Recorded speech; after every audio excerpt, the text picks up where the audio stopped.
Hello, welcome to the stream. Apologies for the missed streams on Friday and Saturday. I came down with a really bad sore throat on Friday and thought I probably shouldn't talk very much. But we're back now, ready to continue Alone Against Nyarlathotep, a solo 1920s Call of Cthulhu game. And this is, I'm told, the greatest solo Call of Cthulhu module of all time. Certainly the biggest in scope from what I have seen so far. So, thought I should begin with a bit of a recap, as there is quite a lot going on in this.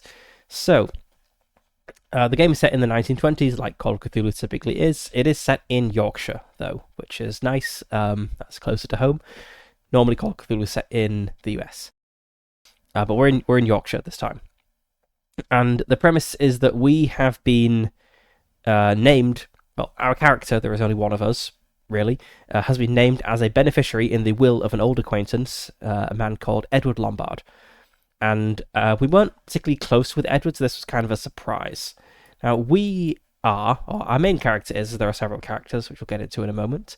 We are Mr. William Boltwood. We are an accountant, we are 27 years old, and despite the top hat here, we are actually a bit down on our luck. We're not, we hoped to get into a better accountancy firm than we actually did, but, that's life.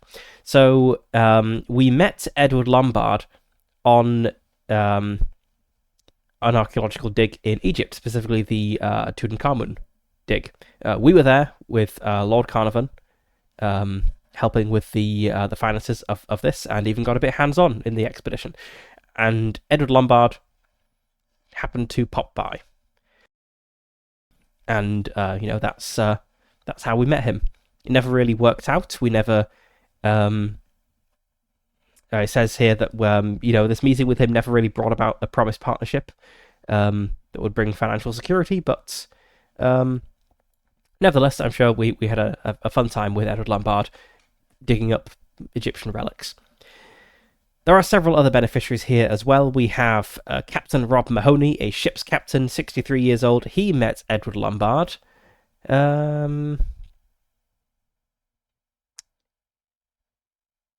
Yes, he once captained. So he normally captains like trawlers, luggers, steamers, and that sort of thing. But he once captained a cruiser for Edward Lombard that was chartered to France to bring back some sort of relic in a crate. We have Miss Keiko Fong, ostensibly a 27-year-old Japanese noble, but actually a con woman. And she met Edward Lombard. She was in Budapest and needed an alibi very quickly, and a passer Englishman, Edward Lombard, happened to provide her with this alibi. We have Mr. Damon Southcott, a 39-year-old merchant, and his meeting with Edward Lombard was he prefers shooting guns to he prefers doing business at the shooting range, it seems, rather than doing business on the golf course, as is stereotypically the case, and that's where he met Edward Lombard. Edward sold him a book that he claimed to be from the Court of Camelot, obviously a forgery. We have Miss Cynthia Balshaw, a 35-year-old dilettante. She met Edward Lombard at a polo match. They got along quite well. Just a few more to go. We have Miss Emily French, another dilettante, 25 years old. She met Edward Lombard when she was touring Kenya on safari. She wanted to buy the very best lenses for her cameras, and she met Edward Lombard in that, who also has an interest in lenses. We have Dr. Marcus Sykes, a 61-year-old GP, and with an interest in the occult. He met Edward Lombard when he was working in Royal Navy Intelligence during the Great War, working on camouflage and optics. And finally, we have Lieutenant Hudson Hustle, a horse vet, age 29, and he met Edward Lombard when he was stationed in the Balkans during the Great War. He briefly met Edward Lombard as he arranged his safe passage through the sector. So Edward Lombard travels around a lot and kind of touches briefly upon many people's lives. And for some reason, all of these people have been named as beneficiaries in his will, which is a little bit surprising to everyone. We have since learned that Edward Lombard is super rich, so he has a very large house near the coast in Yorkshire, which is where the reading of the will is happening. The reading of the will, of course, happened at midnight. It's very dramatic. And not only is the house large, we've discovered that an ancestor of his, a Henry Lombard, made his fortune by discovering a primitive tribe somewhere in the Pacific Ocean on an island very rich in ores, and he made his fortune trading. Edward Lombard is actually so rich that before the reading of the will, he left a game for us to participate in. It seems he owns a Faberge egg, which, is super valuable. And in addition to whatever we get from the will, if you find the egg that is in his house somewhere, you get to keep it. So that's what everyone's been up to, hunting for this egg. Now, the will itself is kind of odd. It stipulates that we stay here for a few days. And, it's very strange, really. It has... it talks about an adversary that he's forbidden to speak about and a dark shadow that lingers over his house, and says that he wants us to stay in the house for a few days to try to do what he could not and deal with his adversary, which, of course, the solicitor thinks is complete nonsense. But that's not the only Lovecraftian element we've come across so far. So Henry Lombard, his rich ancestor, didn't just take ores from this island in the Pacific. The islanders also gave him a very special gem, and they said that this gem must never be allowed to fall into darkness. It always has to be lit. Henry, of course, promised to do this, but we've not seen the gem yet, so we don't know what the state of that is. Edward, it seems, is a keen astronomer, and in his observatory, we found seemingly calculations indicating that there might be a meteor strike in a few days' time. A serious meteor strike. So this is very concerning. His house has a lot of old artifacts. We've seen Egyptian sarcophagi and statues. We've seen things inscribed with Sumerian cuneiform. Just a lot of weird paintings. Just lots of strange stuff in the house. We've discovered a secret passage that led to one of the bedrooms, and on the very first night, actually, the resident of that bedroom was attacked by a figure that they were unable to make out. They managed to drive the attacker away, but then they disappeared without trace, presumably down this secret passage. So there's some weird stuff going on in this house. We've not seen any definite confirmation of the supernatural yet, but odd things are afoot. I don't believe we've seen the name Nyarlathotep anywhere yet. So, this scenario is quite involved. It has a whole timeline broken up into 30-minute intervals from the start, which is 5:30 p.m. on the 3rd of November, up to the end at 4:30 p.m. on the 8th of November. I suspect this is when the meteor is going to strike. And we are tracking time with... If we're doing this physically, we'll be using a D8 to track time. So we'd start it on 1 and then turn it over to 2 and then 3 and so on to track the passage of time. But we're just using a number on here on the screen. And we're currently in day 2, the 4th of November. And what we've been doing is searching for this Faberge egg. So we found a few interesting things, but no egg yet. And I think what I want to start by doing is just continuing searching. So we've got bedroom 7 to 12, the front door and the back door. And there's also a few things in the rooms that we saw but didn't really examine. So I believe on the landing, I think it was, there was an Egyptian sarcophagus that we looked at, but we could have tried to open it, but we didn't. So there's things we can come back to once we've searched all the places. And also we have these fixed events that will happen on the timeline, which I'm sure will advance the story as we go. So I'm quite curious to see what happens, what the overall story ends up being, because there's a bunch of Lovecraftian elements in here so far, but I'm not really seeing what the story is yet. Like the Egyptian things, the ancient things, obviously kind of very Nyarlathotep-y. He tends to be, associated with Egyptian things, but this strange Pacific island with a strange gem that feels more like Deep Ones. Meteor could be Nyarlathotep, but also it could really be any of the Great Old Ones. So yeah, interested to see how this all fits together.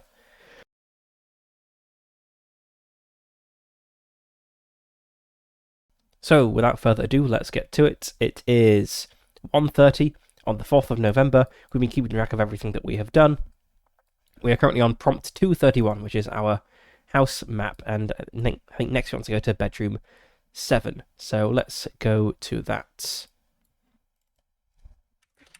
And the reason I'm keeping track of all these prompts that I've seen is that some of them refer to things that have happened before, so I'll need to know that. So I moved to bedroom 7.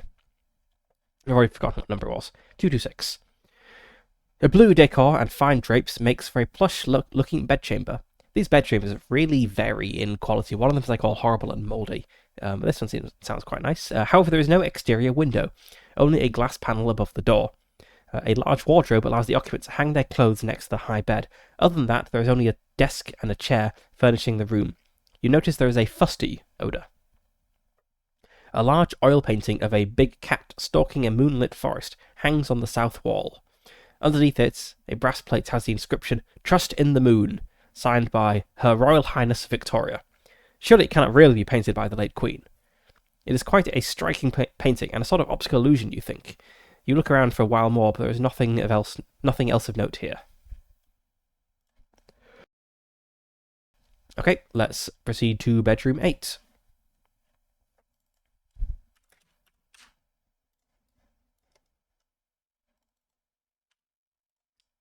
Time inevitably marches onwards.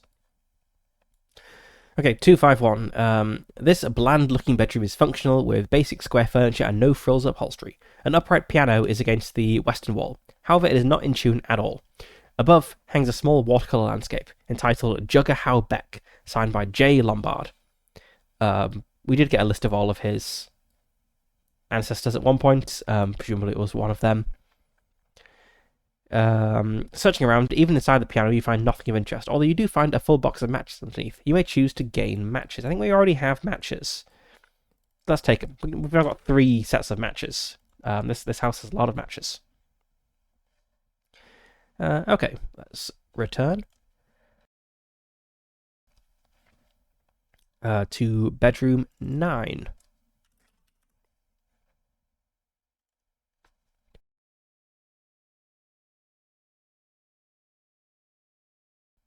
A teal-painted bedroom with matching textiles. The bed is very soft and snug. Thick curtains flank the window that offer views into the forest canopy behind the house. Light snow is falling. I can choose to search the room. This is going to cost D4 time and take a spot hidden roll. I'm definitely going to search the room. So who do I have in my party at the moment? I've got myself, I have Keiko, and I have Cynthia. I believe Cynthia has the best spot hidden. Yeah, she has 70% spot hidden. So let's firstly roll for how much time this takes, and then roll for the spot hidden. It's going to take 3 time, and she gets a hard success, though this just has a success fail, so nothing really matters there. Let's advance the time to 6. And we succeed. Takes us to 117.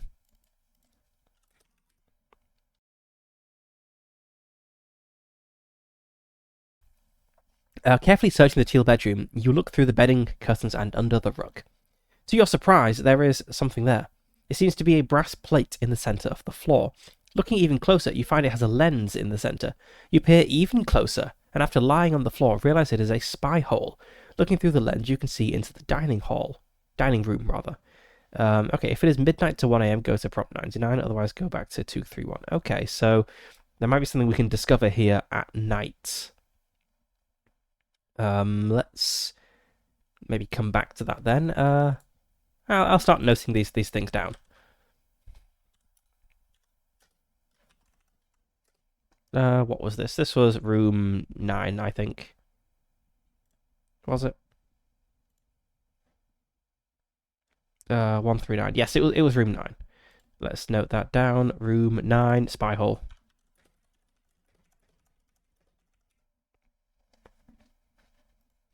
Okay, let's continue to room 10.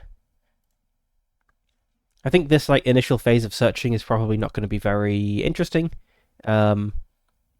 But hopefully it'll kind of kick off the things that lead into the actual story. We've still got, a fair few days ahead of us, so there's over 1,000 prompts in this, so there is a lot to do.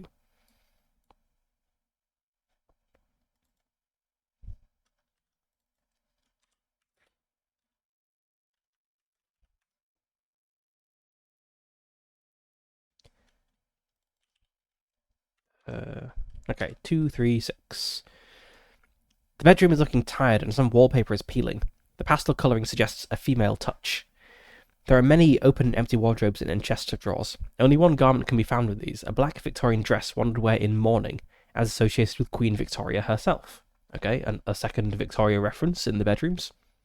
It is hung in a wardrobe that seems to have a broken latch that keeps swinging open because it won't catch on the lock. If it is 9 p.m. to 3 a.m., it is not. It is currently 1:30. If you examine the dress, goes to 248. Sure, why not? I'll examine the dress.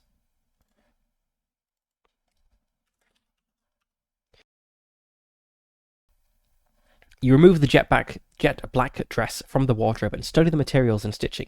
Immediately, it is obvious this garment is one of the finest you have seen. However, you note it is probably 30 years old, judging by the style. There is a seamstress tag inside. McRoy of Edinburgh. Maybe there is a dark stain across the dress, as there's a dull sheen on the left side. Perhaps it is blood. Okay, if you wish, you can choose to gain dress and put it in your room for further study. I don't see a reason to take it, so I won't do that. But I am curious, when did Queen Victoria die? This is set in 1920. Let's have a quick look. Like, did Queen Victoria die in like 18? No, she died in 1901. So that'll be 19 years ago. I mean, I guess it could have been one of Queen Victoria's dresses. She presumably bought dresses in the, or people bought dresses for her towards the like end of her life, maybe. Okay. I wasn't expecting Queen Victoria references, but let's note that down.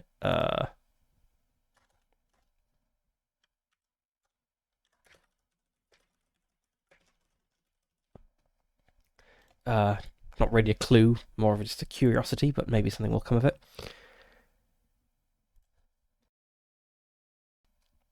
Oh, I should have noted down that we could take the dress as well.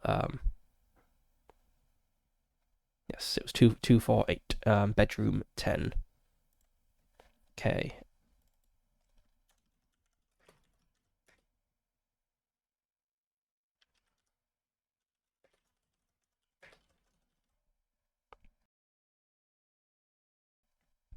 All right.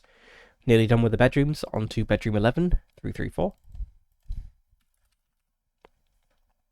This is a small bedroom, just fitting in a single bed and some shelving.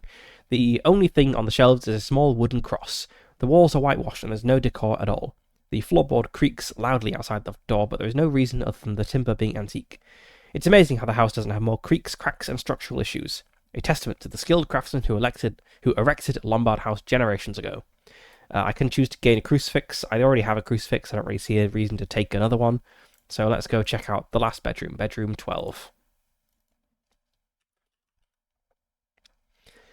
This corner bedchamber has two windows that look out above the garage and down the drive, now lying in snow. You see snowflakes melting as they land on the glass. Condensation is forming on the glazing. You notice the loose window panes rattle constantly. As the wind picks up outside, there is a droning, whistling sound. That would not help an occupant have a good night's sleep. The bed is a four-poster with a thick feather duvet that is a jade green colour, which helps block out the awful noise. The faded yellow wallpaper seems to be peeling amidst the smell of foist. Certainly one of the more shabby rooms in Lombard House. What on earth is foist?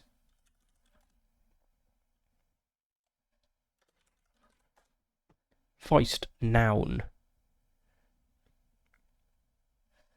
I mean, I know what it means as a verb, but what is it as a noun?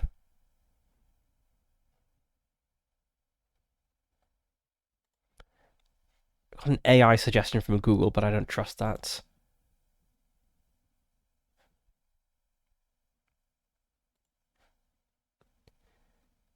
Okay, Webster's Dictionary suggests a sailing ship. That doesn't... The smell of a ship, maybe? That doesn't really make sense. What about Wiktionary?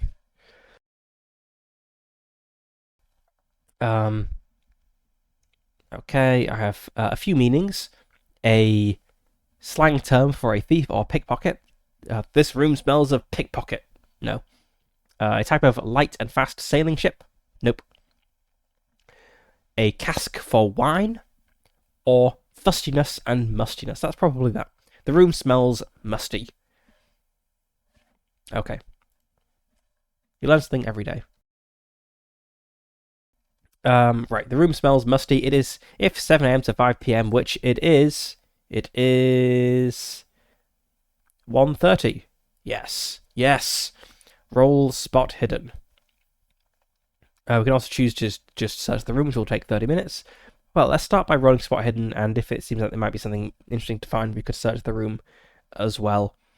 And so we're going to roll for Cynthia, who is just traipsing around with us, and we want to get a hard success, ideally, as we've got different results here for hard success and regular success. So that means we want a 35 or better on the roll, and we can spend luck on this if we want. That's a 43.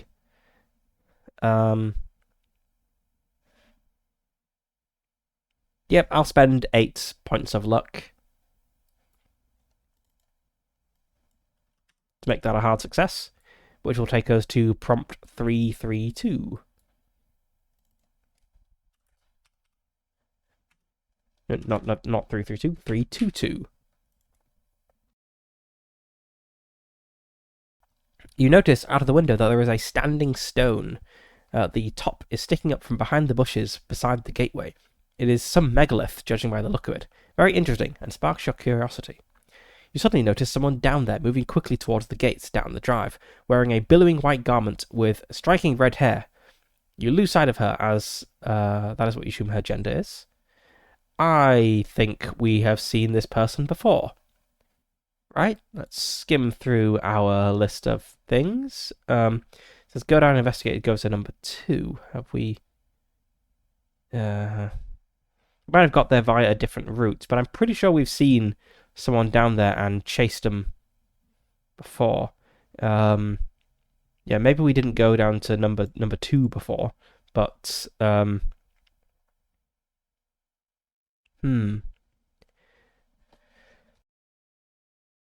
let's file that away for future interest.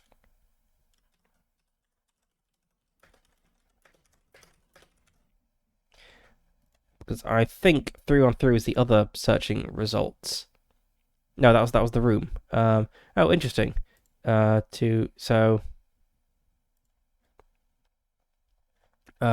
I meant to go back to bedroom 12. So I get a different thing if I roll a regular success. Oh, should I have advanced time on that? Let's see. 3, 2. I should. Let's advance time. And I kind of want to search the room again.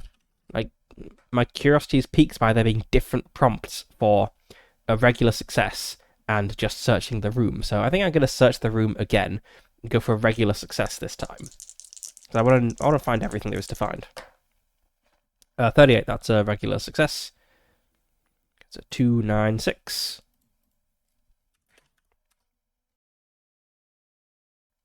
You suddenly notice someone out the window. Oh, it's the same thing. Okay. All right. Let's undo that. Hang on. What was the difference then? Oh, the difference is that 322 I noticed the megalith, whereas so hard success I noticed the megalith and the girl, but regular success I only noticed the girl. Okay.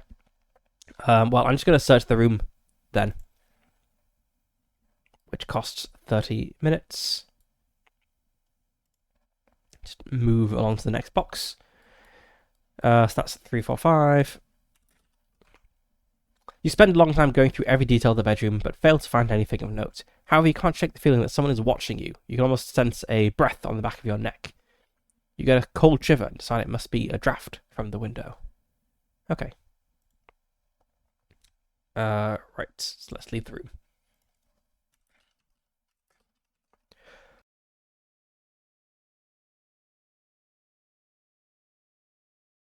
Okay, so that's the bedrooms done. We have the front door, the back door, and there was stuff in other rooms as well. There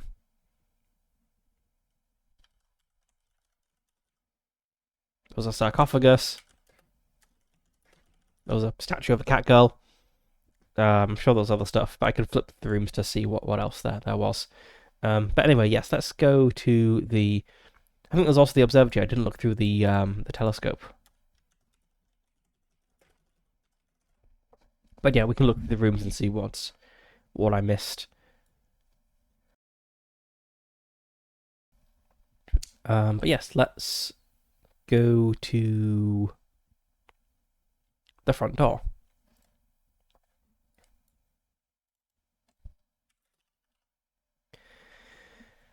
And advance time.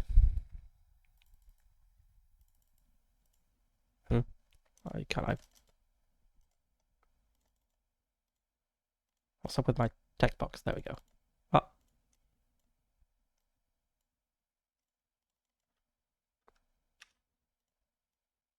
it got stuck. Very odd. Let's make that maybe a little bit easier to click. I don't know. Anyway, 234. You head to the front door and find it's snowing heavily. The weather forecast was correct. The newspaper you read on the train. The weather forecast was correct in the newspaper you read on the train about a long cold snap. I can read, I promise. It's wintry out here compared to the heated manor house. A fountain is in the centre of the drive. Seems to be a marble likeness of Mercury holding a brass globe aloft. To your left is the old garage and cottage behind it. To the right, the fir-lined driveway down to the main gate. It's all surrounded by deep English woodland of twisted oak, whose ivy is thick and now partially covered by the laying snow. Okay, so we got more places to go. Let's just make a list.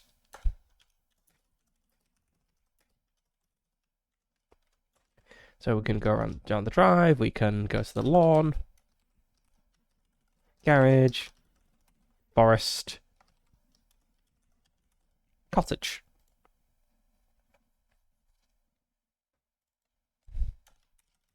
I'm sure the back door will have a semi-overlapping sequence of places you can go to as well. Right, let's walk down the drive first, as that's where we saw the megalith and the mysterious red-headed girl. I'm pretty sure we've seen twice now. That takes us to 262. And time advances.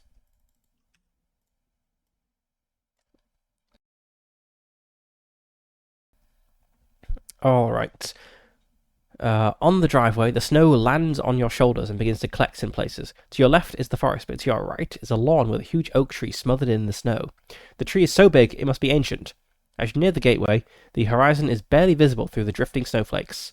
A few faint flickers of lights indicate ships out on the North Sea, to the east, visible from this elevated position.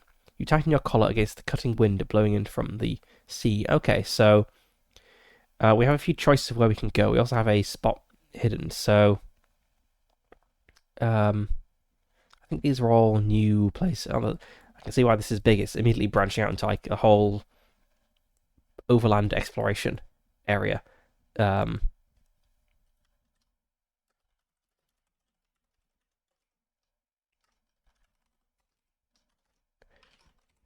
on, that was back to where we were.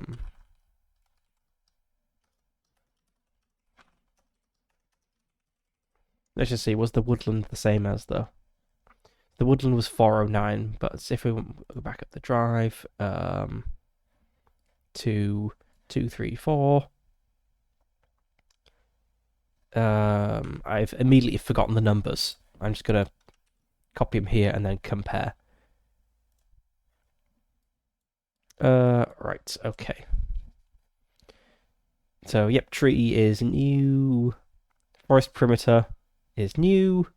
Woodland is not new. Is the same place.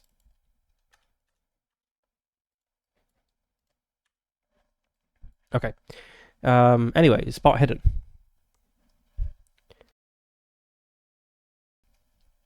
Which we will have Cynthia do again with her 70% chance. And we just need a regular success this time. 33, it's a hard success. Doesn't really matter though. Anyway, it goes to 284.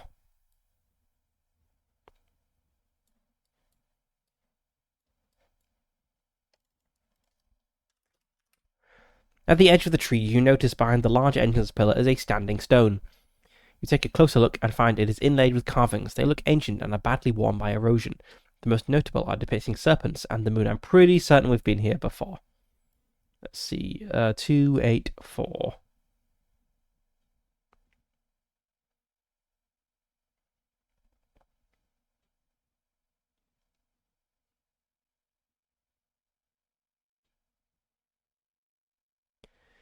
Maybe we've been here through a different prompt, but I'm pretty sure we've been here before. Just like we've seen the girl before, but not on the same number that we looked at. Okay, history or archaeology? I think I'm pretty good at archaeology. I have a 35 in archaeology. That's okay. I'll give that a shot. 37. I'm going to spend 2 points of luck on that. That's a success, which will take us to 54. Also, I don't believe I advanced time for coming down here.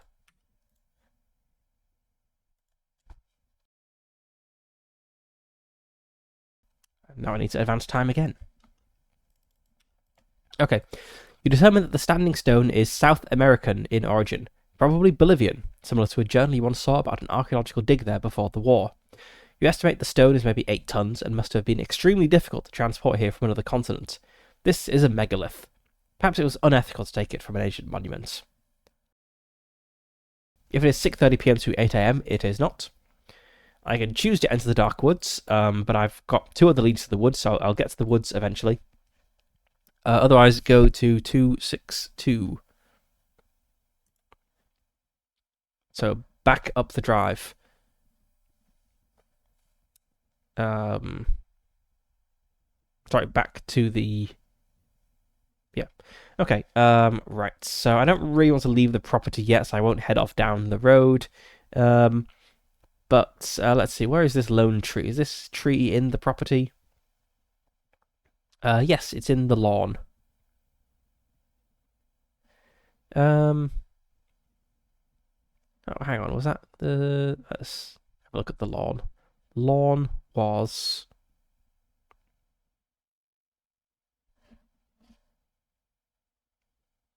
206.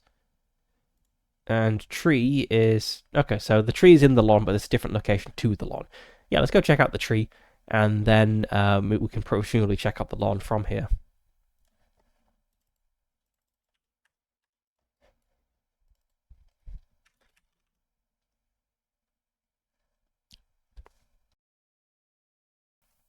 And more time.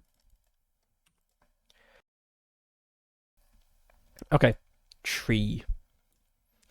Snowflakes collect in your hair and your shoulder, in your hair and on your shoulders as you approach the lone oak. Now you're nearer. You can get a real sense of the enormous girth of the tree trunk. Maybe it's 10 feet across. That means nothing to me. That's like a meter and a bit, right? Yep, 3 and a bit meters. Okay. Maybe a meter, maybe 3 meters across. It's huge and surely the oldest tree you've ever seen in person. Maybe over 500 years old, you guess. I can just tell from looking at it and having seen a few trees in my time. Yet it seems more twisted and gnarled than any you have seen. Large numbers of knots litter the trunk and branches. This is when you see the noose hanging in the tree from a higher bough. The rope looks old and green with moss, but the hangman's knot looks firm enough. How odd that it should have been up there for so long. The wind picks up again. You shiver while wondering if anyone has ever been hung from this tree. If it is 5th of November... No, that's tomorrow. 5th of November, 11 p.m. to 1 a.m. Okay, I guess someone is going to be hung overnight. It is not after dark, it is daylight, so go to 497.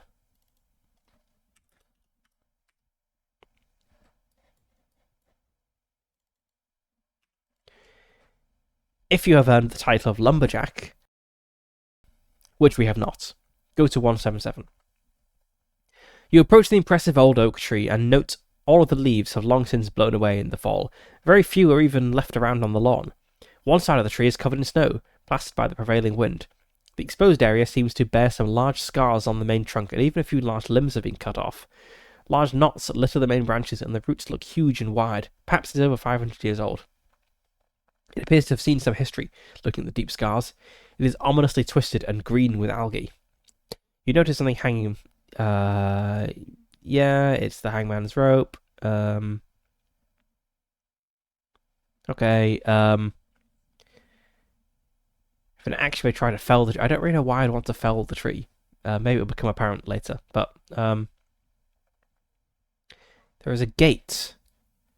262. We've already been at the gate. Let's check out the rest of the lawn while we're here. I doubt we're going to find a Faberge egg just like lying on the ground, but you never know.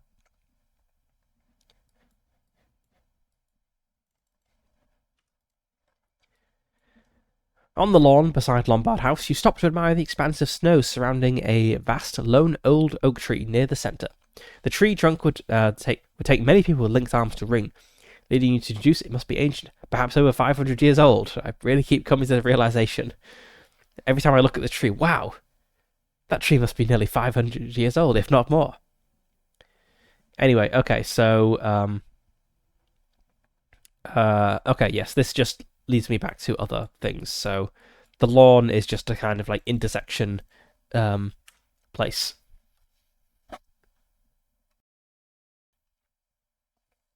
All right. Let's see. So I could enter the woods. I think let's check out the back door first. 224 is the back door, right? Let's see. Yeah, let's go check out the back door. Just give the house a circuit and see what's going on, and then I can start working through these exterior locations.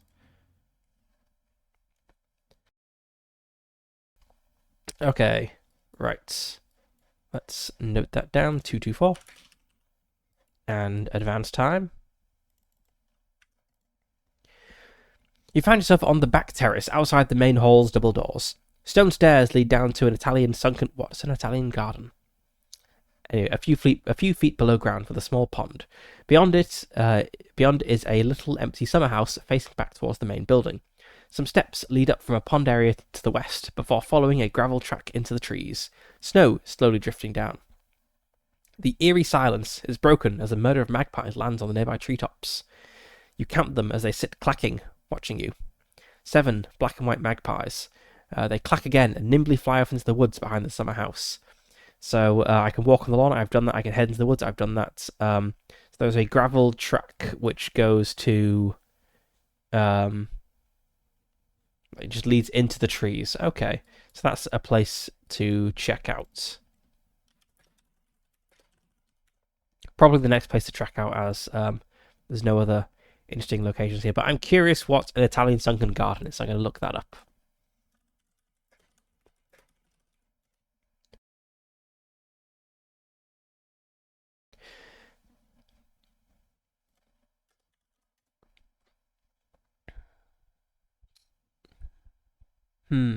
Italian garden.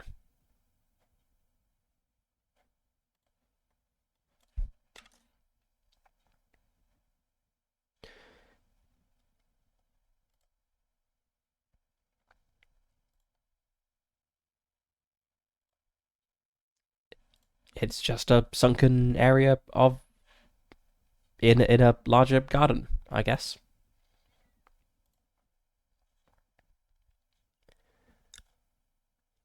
Yep, that seems to be what it is.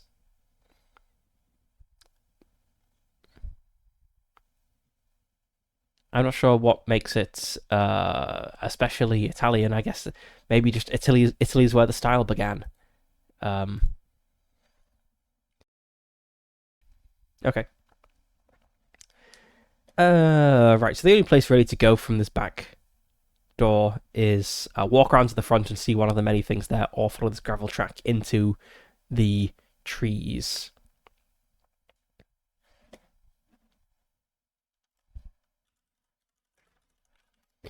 I also know that different numbers of magpies are lucky or unlucky or mean certain things. So let's just quickly look that up. See what 7 means. 7 for a secret never to be told. Okay. Let's follow the gravel track.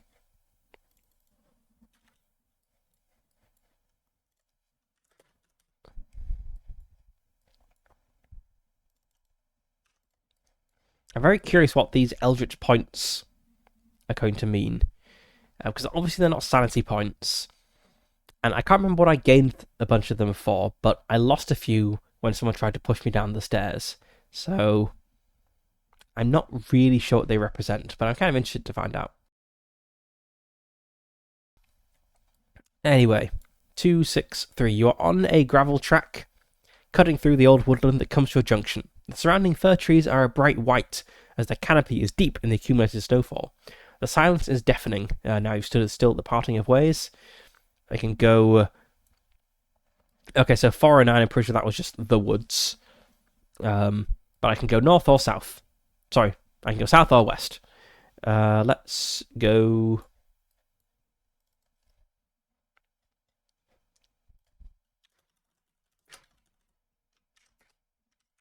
Let's go south. Run. No. Let's go west. Which was 471. Is this going to be like a forest maze? You follow the trackway through the twisted trees to the west. Yes, which takes time. It's now 3 p.m.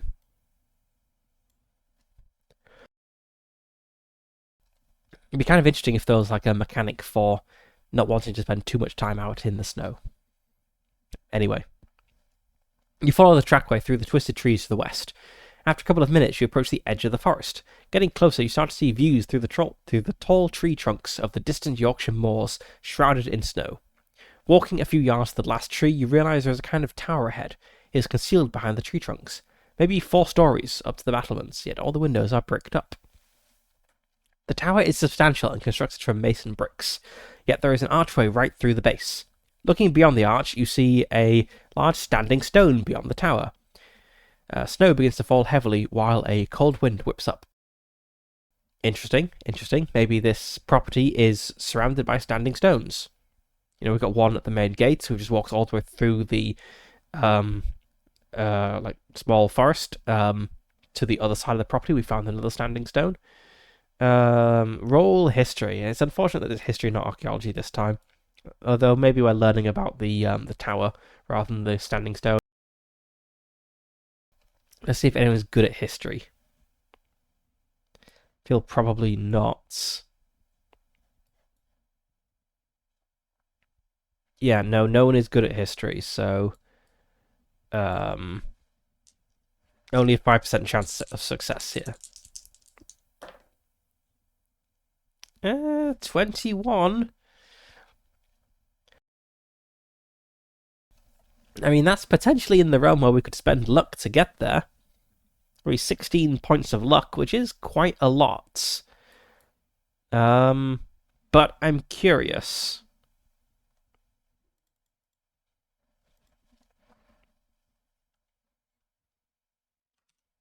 I might regret this. But let's do it.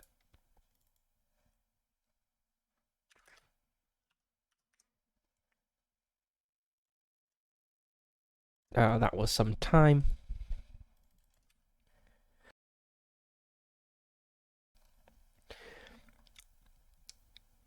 You realise this is the epitome of a Victorian folly.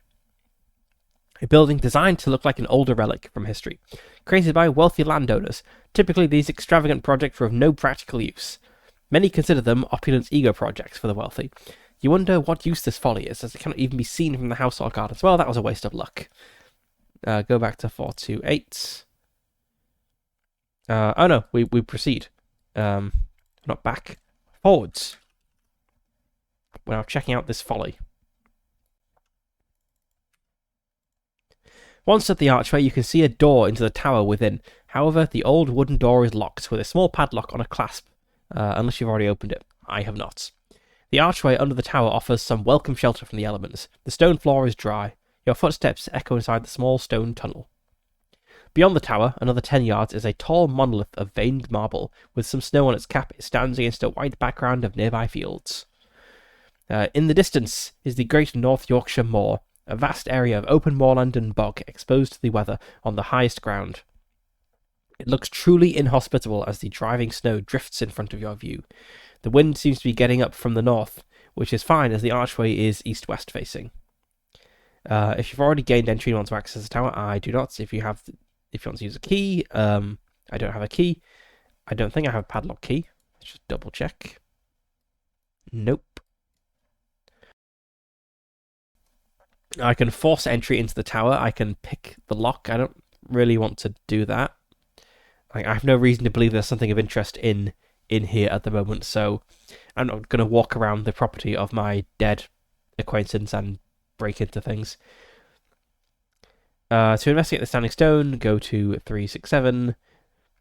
I'll definitely do that. I can walk the perimeter of the woods. I've already got that on the to-do list. And I can go back to the junction and then check out the other direction. So I start by checking out the standing stone, then I guess I'll go back to the junction.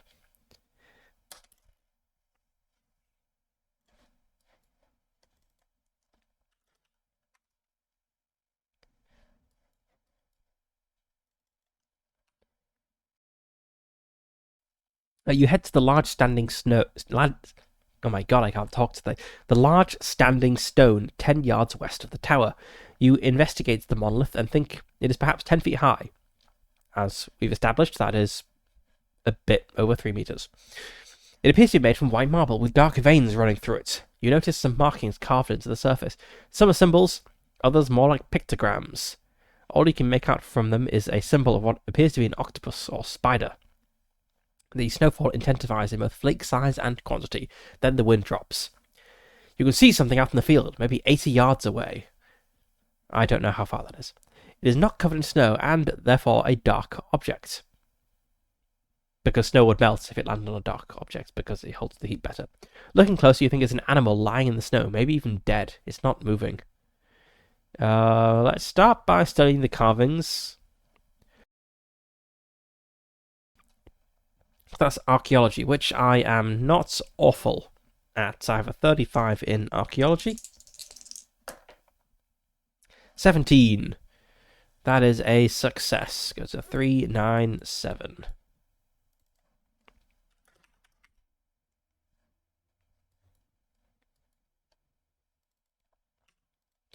You recognize the carvings as being Inuit in origin, forming a theory that the massive stone could be from the Arctic Circle. How amazing to consider the stone's history. To relocate it here must have been an epic undertaking. You estimate the visible part of the stone must be 8 tons or more. Who knows how much more must be buried in the ground to keep it erect? Maybe half as much again? Remarkable. Okay, so by the front door, or front gate rather, we have a standing stone from Bolivia. And at the, where are we? We're at like the western end of the property now. We have a standing stone from the Arctic Circle. Inside the house, we have relics from Sumer and Egypt. And we have an ancestor who made his fortune trading with Pacific Islanders.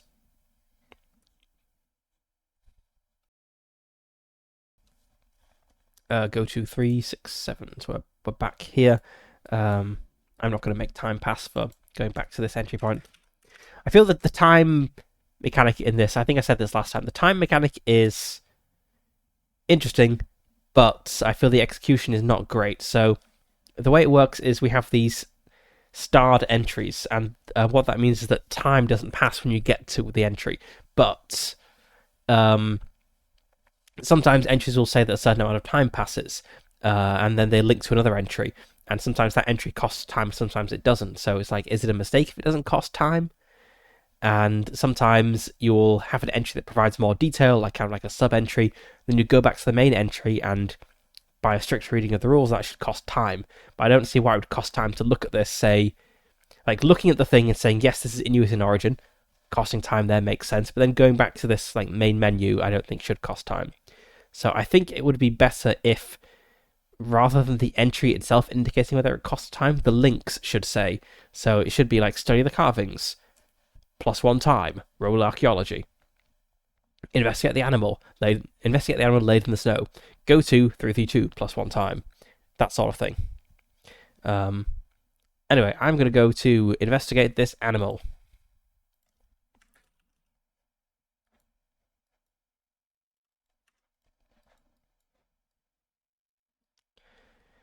Okay, 332. You head away from the tower and monolith towards the dark patch in the freezing field.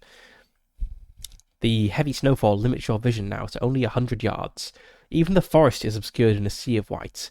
As you crunch through the now thick snow and approach, you can identify it as an animal laid on its right-hand side. A horse, to be specific. However, it is most certainly dead. A huge chunk of the belly is ripped open, as well as the equine rump. Need to bring my horse vet friend. What killed this horse? Was it being ripped open? It is not pleasant to look at. You wonder what exactly has happened. It's more like the animal's been mangled in farm machinery. You note the eyes are still present. No scavenger has taken them yet, which means it must be fresh. It is daylight, so go to 349. As you stand looking at the corpse of the mutilated horse, a lone magpie loops down and lands on the ground. You turn to walk back to the monolith. If you have magpie as an ally, I don't believe I do have a magpie ally. Although I want a magpie ally. Yeah. Otherwise, go to 367. Okay. So I'm back at the monolith. So I walked back out of the field, which makes sense. Which means that costing time here makes sense because I walked through a field. I could walk the perimeter, but then I have to come all the way back around to go check out the other direction in the forest. So I want to go back to the tower. So that is a 428. And then I want to go back to the junction, which is 437. And then I want to go to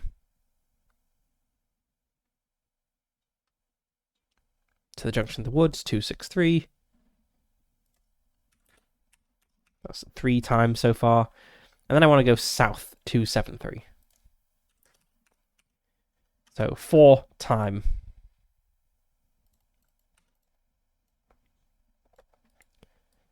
To go check out the path to the south.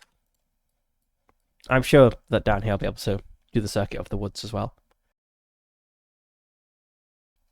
Okay, 273.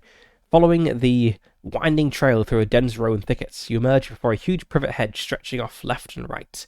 It is well trimmed to be completely straight and square-cornered. Looking up into the dark sky, you can see the hedge is perhaps 10 feet high. Snow is drifting down lightly in front of you. There is a gap in the hedge, but another straight hedge behind it. You move to the junction and look both ways, realizing you are in a hedge maze. Okay, an actual hedge maze. Wow. Well, I guess I could, keep to the left. That's how you solve mazes, right?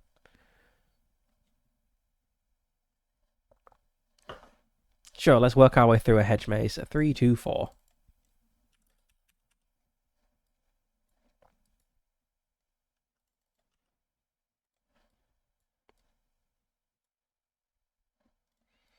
Let's keep a map of this hedge maze. So we were at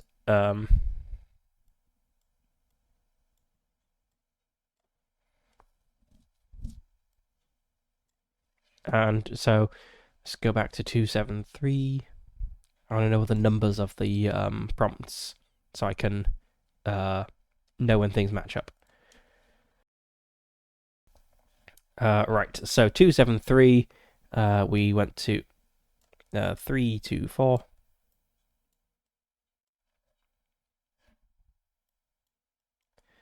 And we also have an option of going to 298.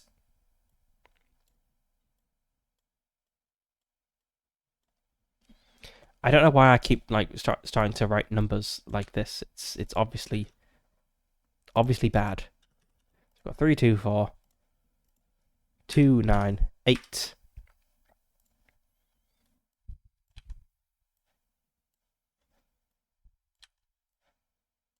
And 273.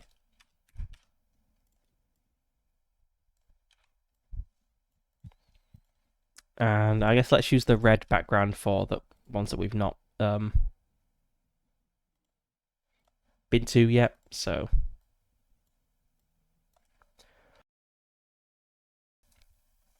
anyway, we went to 324, which I believe I noted here. Yep, 324. So, from 324, you move along the high hedge-lined passageway and round a corner. You come to a junction of ways to head. Which shall you take? We can go west to 424. Or we can go south to 407. Or we can go north to 298. So we can't go back. Is that right? 273. Yep, we proceeded left and went to 324. And now we can't get back to 273. I guess the author didn't think you might want to backtrack from the maze. Um, okay, so we have this, then we have a 407, which I'll put over here. Let's go check out 298, I suppose. We don't really know what there could be in this maze. It's probably worth exploring the whole thing.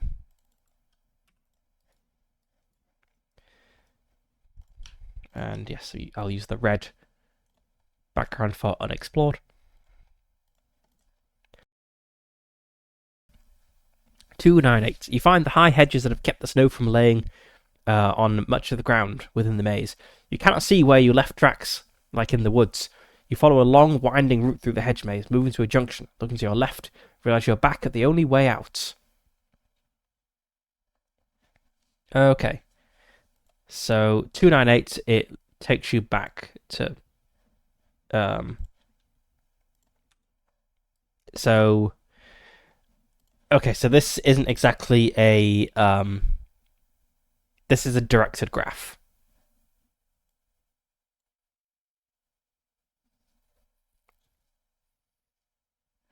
So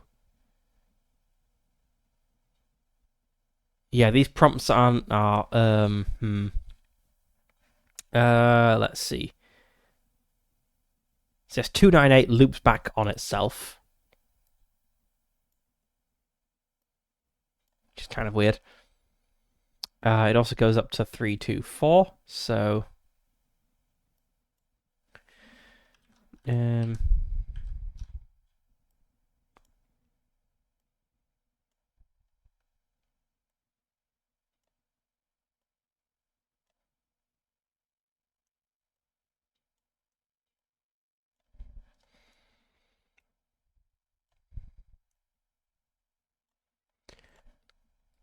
okay, we'll solve this maze if it's the last thing we do. So I think we'll go back to 324, and then we'll go to 424.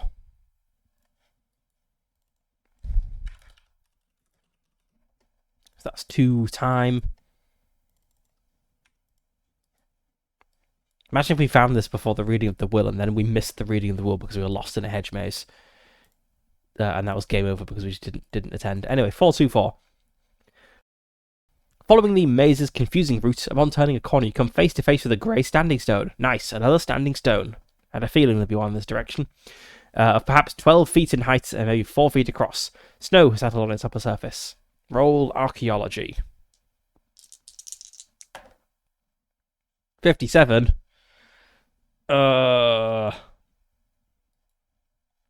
Maybe 22 points of luck.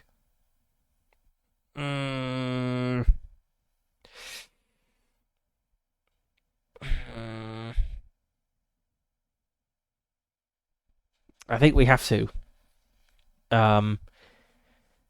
It would be really metagamey to say, okay, I'm going to wander around the hedge maze, and when I find this place again, re-examine it. Like we've examined it and we failed to examine it, so we have to spend the luck to succeed.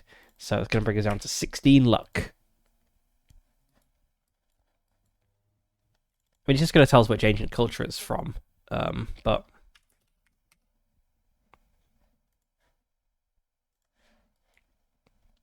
it might be useful to know. Okay, 373. You wipe away the snow to reveal markings. The nature of these markings is Mongolian in origin, perhaps comparable to some of the oldest examples of archaeological finds in that region. It depicts something like a bat and the moon in different phases. Perhaps it conforms with the 3000 BCE symbology you've seen in the British Museum. Okay. So, from here, so we're at 373. Let's put that down. Should also have noted down the routes from 424, so I'll do that in a moment. But hopefully that will line up because we're still in the same place. Anyway, 373, it goes to 324.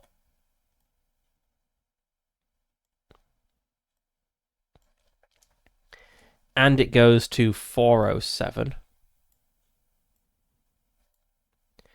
And it goes to 358.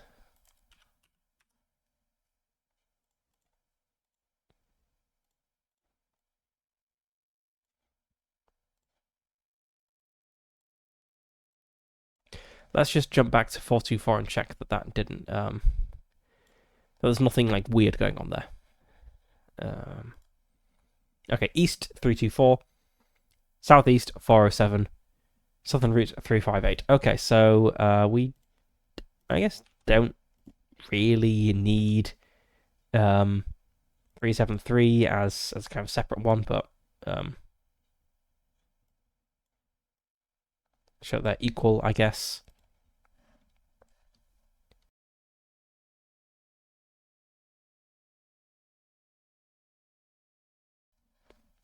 Okay, let's go to 407.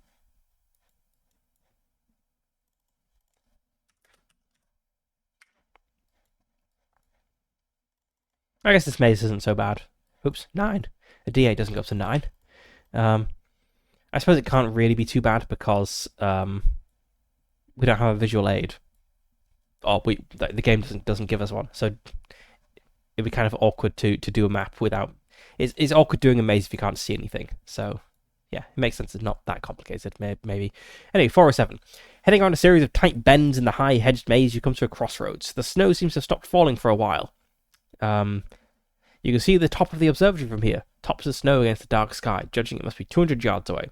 I can move east, going to 298. I can go west to 358. Oh, that's convenient.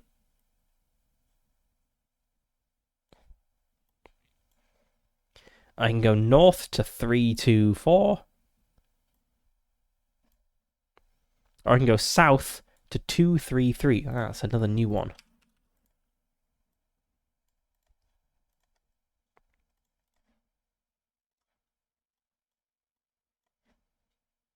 Let's go to 233.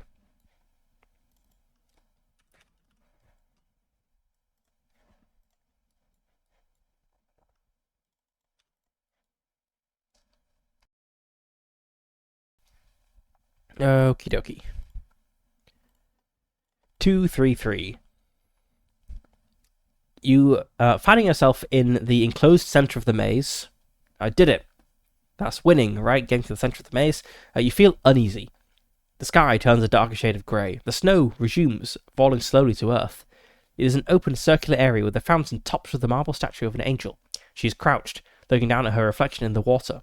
The fountain empties into an oblong pond that is set into the ground. The pond has many dead leaves floating on the surface. If it's your second visit, it's not. If it's your first visit here, roll spot hidden. And I can also search the area. And leave the area and go back to 407. Okay.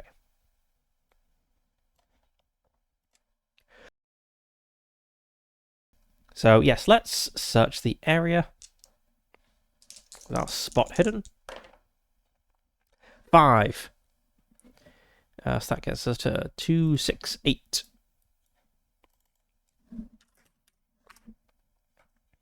And no time passes. Very nice. You notice something glinting in the half light of the shallow pond. Maybe it is gold. Let's roll up my sleeve and plunge my hand into this ice cold water.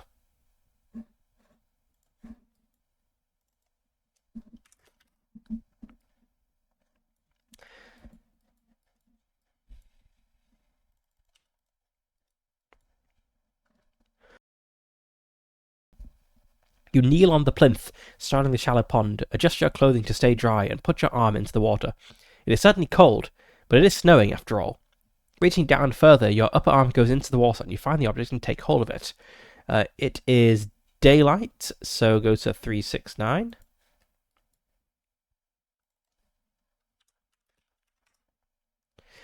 You roll up your sleeve and put your arm slowly into the pond. It is freezing cold, so you breathe deeply. The icy water numbs your flesh.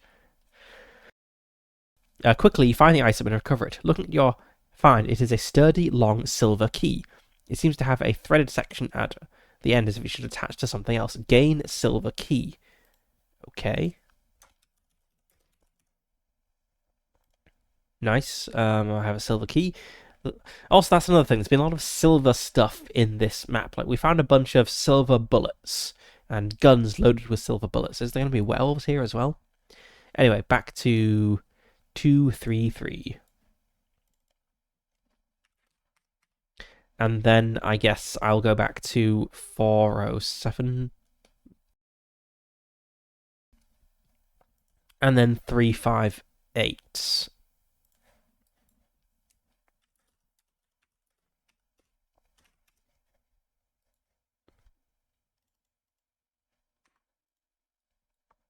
Following the winding maze, you seem to cover a large distance, yet you are unsure, if still not close to where you started, as you are so disoriented. Eventually, you reach a junction. Okay, so I guess nothing new here, really. So we can go to 407. We can go to 424.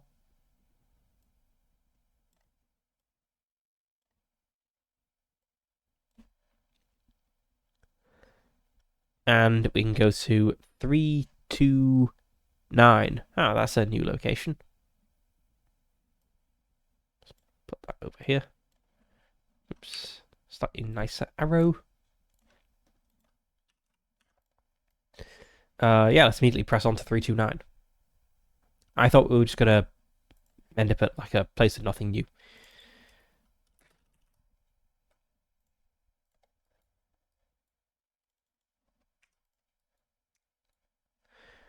After a long walk down a passage you thought was a dead end, you turn a corner to find a snow-capped slab of rock set into the ground. The maze circles it. Moving closer, this is certainly a megalith of ancient foreign origin. Another one. If you have the egg, go to 358. I do not have the egg, which came from 358. So if you have the egg, you immediately go back. Make sure I got the right number. 358. Yep, 329. Okay, so I don't have an egg. You look up the massive stone and notice on the very top that the snow has slipped and revealed a glint of bright metal. You think it could be what you've been looking for all along. Yes, it appears egg-shaped, but how to get it? The Faberge egg. Okay, I can roll intelligence or I can climb. Has anyone got climb? 45 climb, that's okay. 30 climb. What about intelligence? We've got 45, 60, 70. Intelligence it is.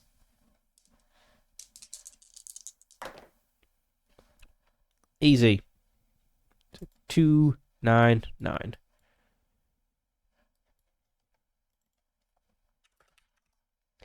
You don't need to climb the obelisk if you can knock the item off using a snowball. Roll throw. You get enough snow hit down here for only 3 snowballs. Okay, I guess that works. Anyone good at throwing? 55. Okay, at throwing. Okay, so I have 3 chances at 55%, so that's pretty good odds. 91. 85. 1. A critical success. So I think William Boltwood chucks. He has his 2 companions with him. He chucks two snowballs and completely misses.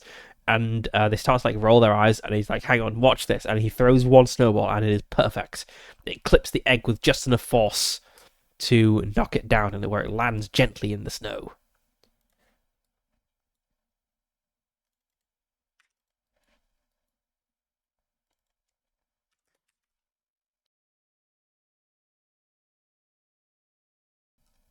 You knock the snow from the objects and realize you have found the Faberge egg that Edward challenged his beneficiaries to locate. It appears flawless in craftsmanship, jewels and gold alike. It is amazing to think this artifact is now yours and how much it must be worth. It could change your life. You suddenly feel as if you're making progress, a thought that helps you cope with the stresses so far. Gain 1 sanity. I already lost 2 points of sanity, so that's not bad. Gain Faberge egg. I genuinely thought the egg was going to be a red herring to keep people here for a few days to deal with his whole nemesis problem that he alluded to. But no, apparently there is a real Faberge egg.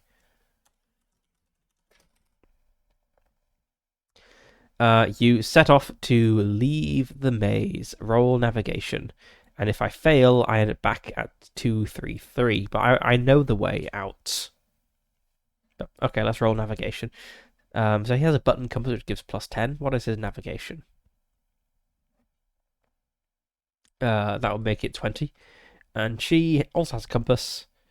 Should make it 30. Okay, sure. Let's do that. Yep. Nope, that's a complete failure. That's a fumble, in fact. Okay. Actually, did that cost time? Let's just go back and have a look. It was 282. No. Okay, interestingly, it's only when if you succeed that you get the 30-minute cost. So I guess we start navigating and realize after 4 minutes we are lost.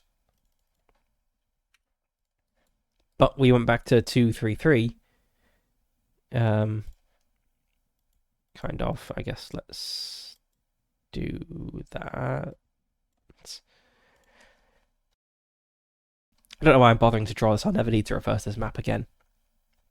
But from 233, I can go to 407, so there's a 1 hop, and then 298. There's 2 hops, and then 273.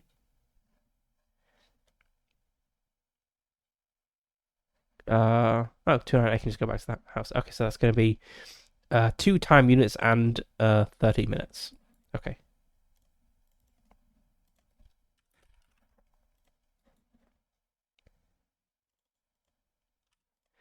So we're going to end up a little after 5 p.m. Okay, well, I've got the egg.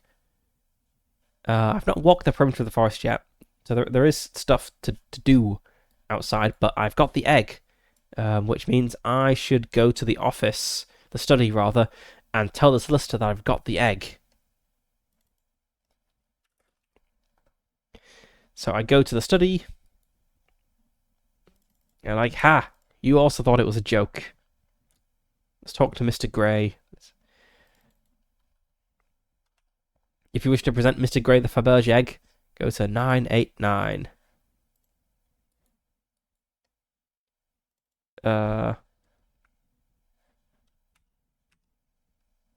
Oops. 231. The office, the study rather, is 32. And then I went to what did I go to? Was it 44? I probably don't need to track like everything, but it's 88, and then 989.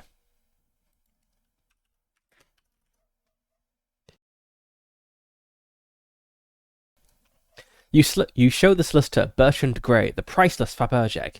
He looks wowed at the artifacts and congratulates you on finding something so valuable that he doubted it was really here.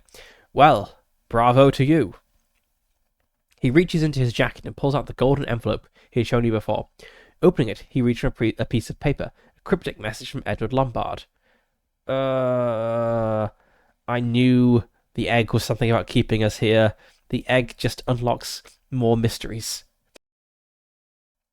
Should the lights of hope be extinguished, eternal night shall fall. Before the heavenly planets align, complete your own from the ley line. The numbers cannot be found while the sun is high. Only the moon can see. Beware of that which eternal lie. With stranger aeons, even death may die. We Lombards have collected all those dark and terrible things that should not be in this world, placing them in this place. As is our agreement. The circle of 12 is complete. Beware, there is always the offer of 30 pieces of silver. Not only is the goal to keep evils inside, but it also keeps greater evil out, but not the lesser evils of men. Let's copy this over here, actually, as I feel I want to refer to this.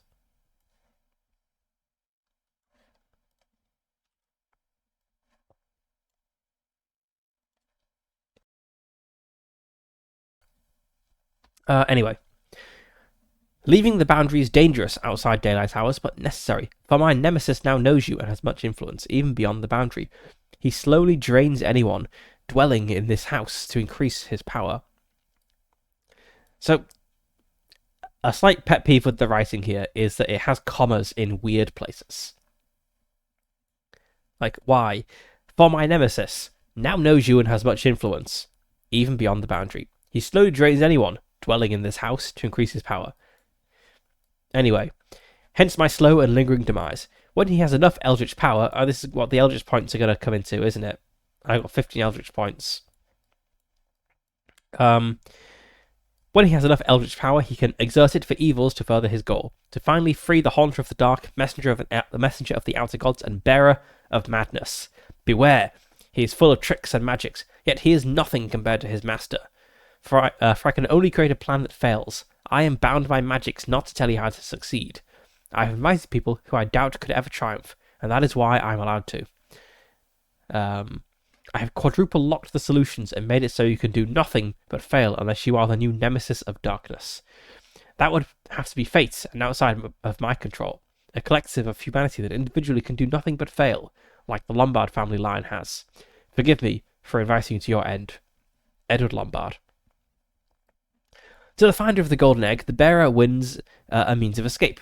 £8,000 of bonds in a Swiss bank account, blah. And deeds to your vessel, the Bark Lombard,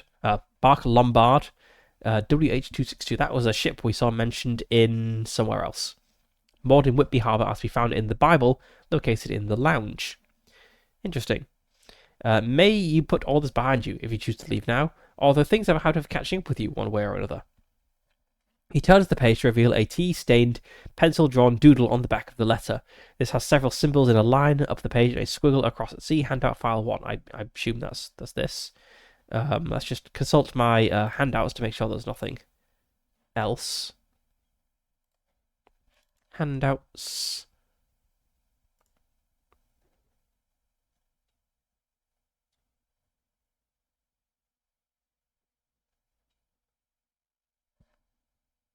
Yeah, there aren't any actual handouts in this handouts PDF. There's just this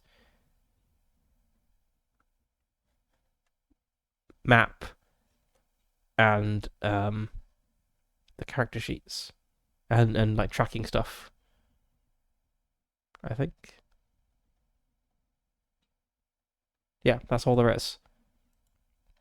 So it must be this map, which is not in the handouts file. Add to your direct access list doodle 0 time. Okay, so I can refer to this doodle at any time.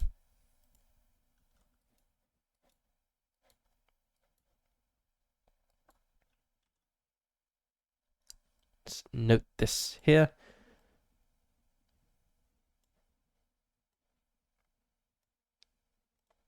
Okay, I've got the Faberge egg. And there's stuff in the lounge. Okay. That's good. I want to look up like an inflation calculator. So it's £8,000 in 1920s money.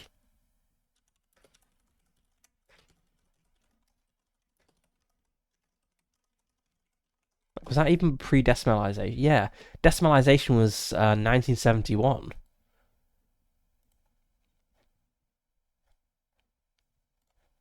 Let's see, 1920. Okay, the Bank of England has a inflation calculator. So £8,000 in 1920 is £313,000 in December 2025.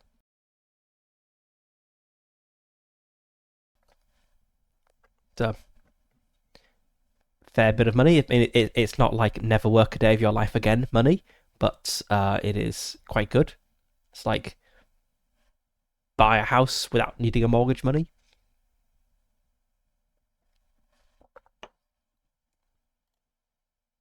I'd be happy receiving a Faberge egg and £300,000.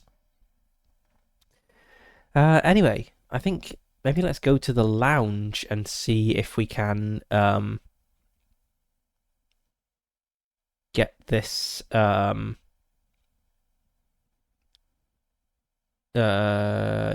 accounts stuff and deeds. So the lounge is 244.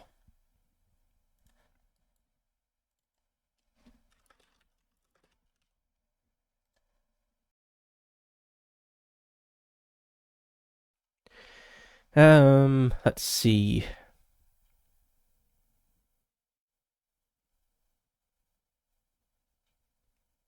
Yeah, it doesn't have anything for that. Maybe I can't actually collect that stuff in game. It's just telling me it's there. But of course, you wouldn't just leave it because that would be ending the thing. Okay, so there is this statue and stuff in here. Let's just see what I have done before in room 244. Because I've definitely been in room 244 before. Okay, so I've done 64, which is searching the room. And that's 119. So I got a hard success. I didn't get an extreme success though. Okay, then I went back to 244. Then I have done 220, which goes to a different place. So I may not have successfully studied the statue before. Let's just have another look. 244, 4. So I have rested on the sofa.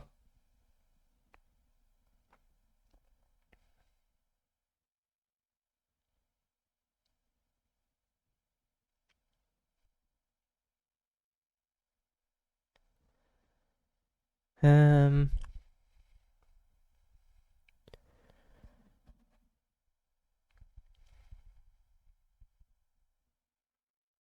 I thought I had studied the statue because I remember reading an inscription. Let's just have a quick look. No, I've not been there. I didn't look very much. I didn't spy myself. Um, okay, let's try studying the statue since we're here. There's an archaeology roll. It's going to cost some time. My archaeology is 35.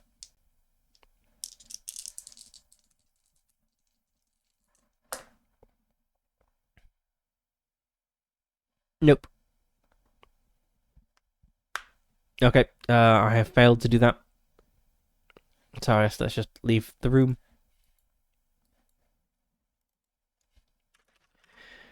Okay, let's return to this cryptic letter.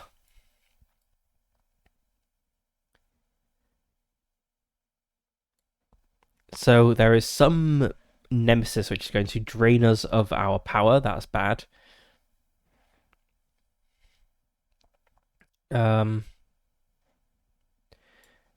Okay, so before the heavenly planets align, complete your own from the ley line. The numbers cannot be found while the sun is high. So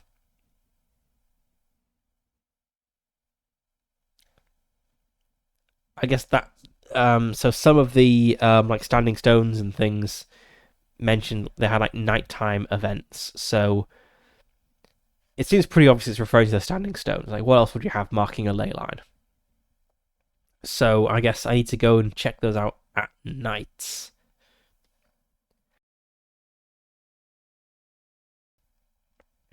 And it's dangerous at night, so weird stuff is going to happen out there. But that makes sense. Let's see what else is there to do in the house. So it's 5 p.m.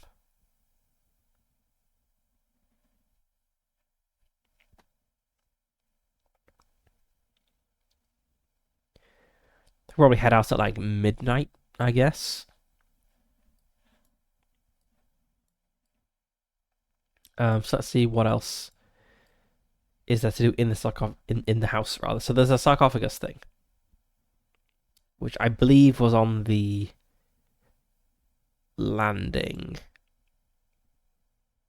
Yeah, there is. Okay, let's go to the landing.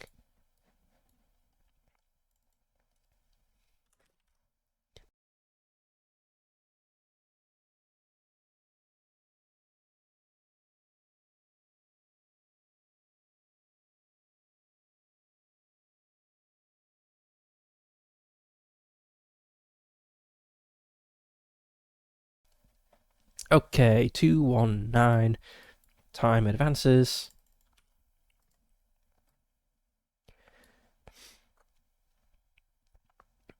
So I believe I have inspected this. Let's have a look. The lounge was one of the first few places I checked out.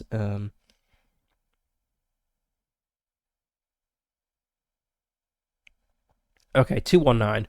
So I have done 204, so I have inspected the sarcophagus successfully.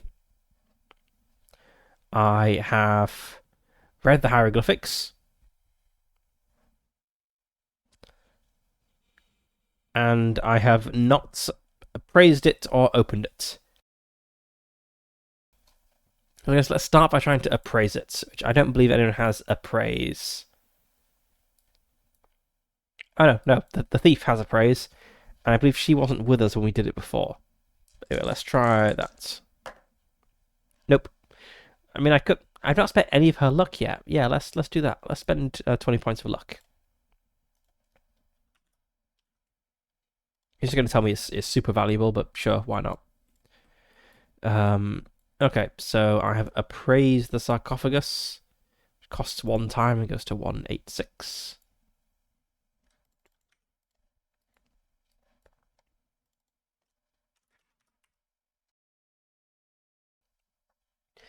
You feel the quality of inlay upon this ancient Egyptian sarcophagus and see the quantity of precious metal and stones. You wonder if it is perhaps priceless. However, given a rough estimate, even if you did have to put a value on it, as an insurer, you decide £40,000 would be typical. Yet, at an auction with the most elite collectors, the sky's the limit regarding this unique time capsule's value. So, yep, Edward Lombard is super rich. Let's open it. Does it have the mummy that tried to kill someone on the first night?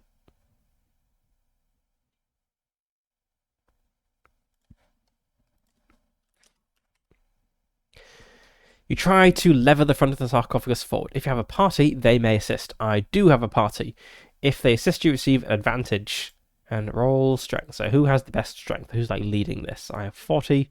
She has 40. 65. Wow. Okay. So strength check rolling is 65 with advantage. Or a bonus die, actually, as it is called in the rules. The advantage, got it. 45. So that is a success. Go to 271.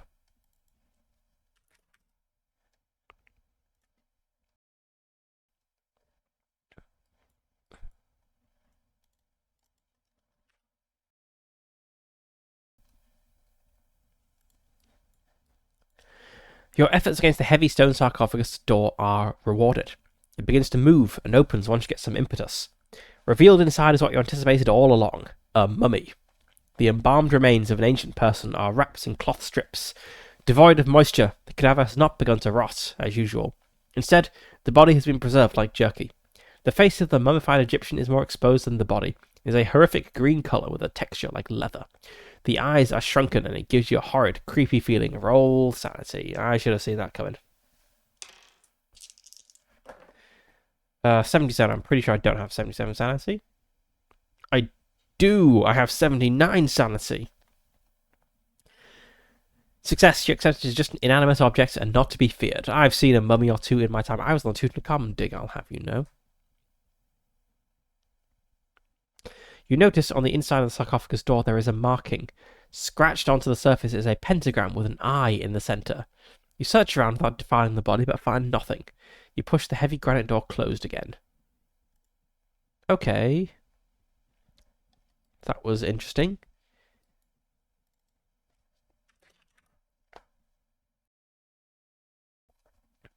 I'm not really sure what I expected to find, but I expected something. Okay, there's the cat girl statue, but we failed to do something with that.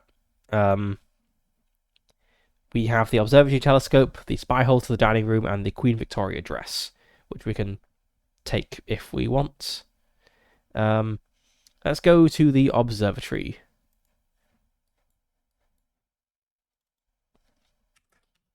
Because we can look through the telescope.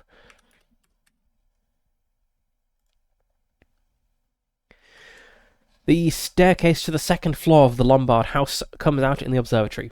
This tall construction is topped with a brass dome. Many handles operate a chain link system that allows the dome to be opened or rotated and is both labelled and incremented. A series of star charts are pinned to the lower walls. A messy desk has strewn papers covered in algebra and equations. The telescope is vast and must be one of the largest in Britain behind the monstrous Greenwich Observatory. It is of pristine quality and heavily polished. Two small doors allow access to the dusty east and west attics. Let's open the dome and look through the telescope. Takes to prompt 333. And we need to advance 2 time units from moving and opening. Winding the dome open using a chain and pulley, you can see the telescope, which can only point into the sky and not be used to observe the surrounding area. That's fairly typical of telescopes, I think. This is mainly due to the incredible bulk of this impressive feat of engineering. You pull up the worn chair and sit beneath the huge brass telescope. How impressive to think Edward had this to himself rather than the shared telescopes of Greenwich. You guess he must have spent many nights sitting up here looking through this same eyepiece. Peering up into the lens, not peering up the lens, as it says, peering up into the lens. You try to focus and suddenly realize you seem to be looking into an eye that is staring back at you. Not a human eye, for this is a giant yellow iris, like a reptile or feline eye. The black slitted pupil narrows. You feel the presence of something unknown scrutinizing your soul. An intense sense of fear grips you from deep down in your primal instincts, a fear ingrained in a long-forgotten ancestor who had experienced this before. It blinks, and you feel insignificant compared to this otherworldly being. Lose 2 eldritch points. I have been observed. The terrifying ordeal of being seen. Roll sanity.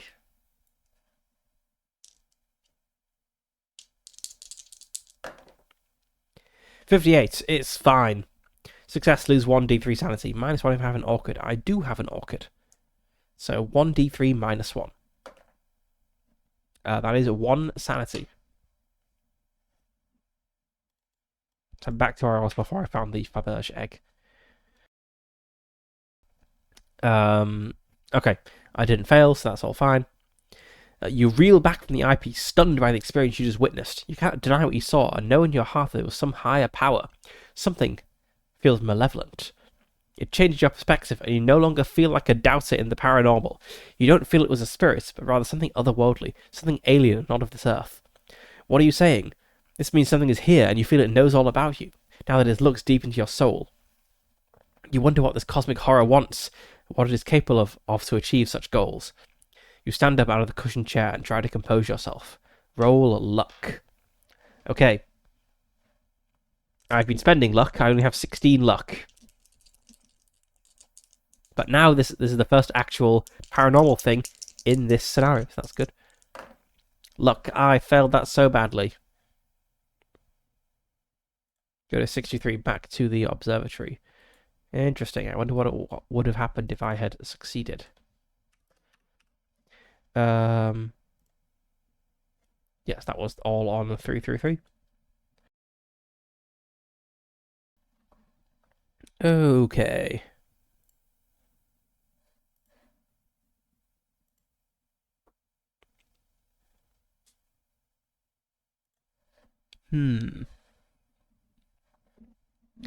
So that was the observatory.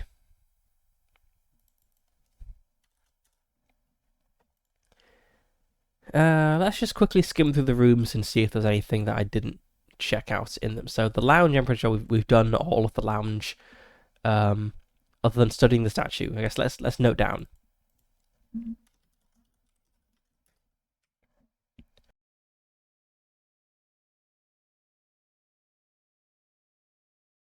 I mean, we can go outside because we've got other stuff to check out, but I'm curious about inside stuff because outside mentioned nighttime. So we have done the lounge other than the catgirl. Sitting room. I believe we have done that all. Let's see, what is this? 78. We've done 238, which is searching the room. Did we succeed on that? Yes, we did. Okay, we've searched the room. We have...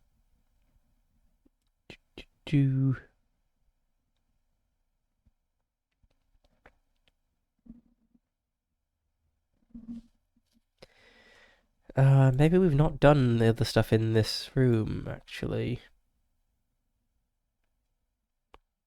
Okay, let's do the sitting room stuff. Let's talk to Miss Harris.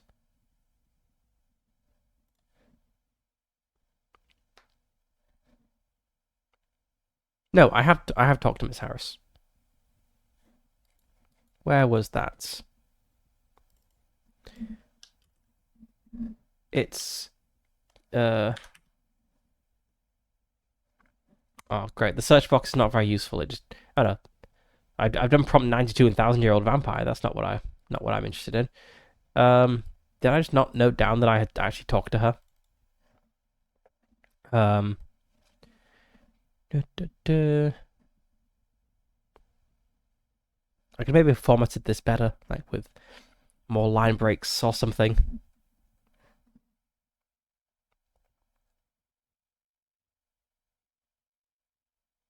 But yeah, I've definitely seen this story about Edward being her like music tutor or music patron rather. So we're looking for 92 or 78 or 116.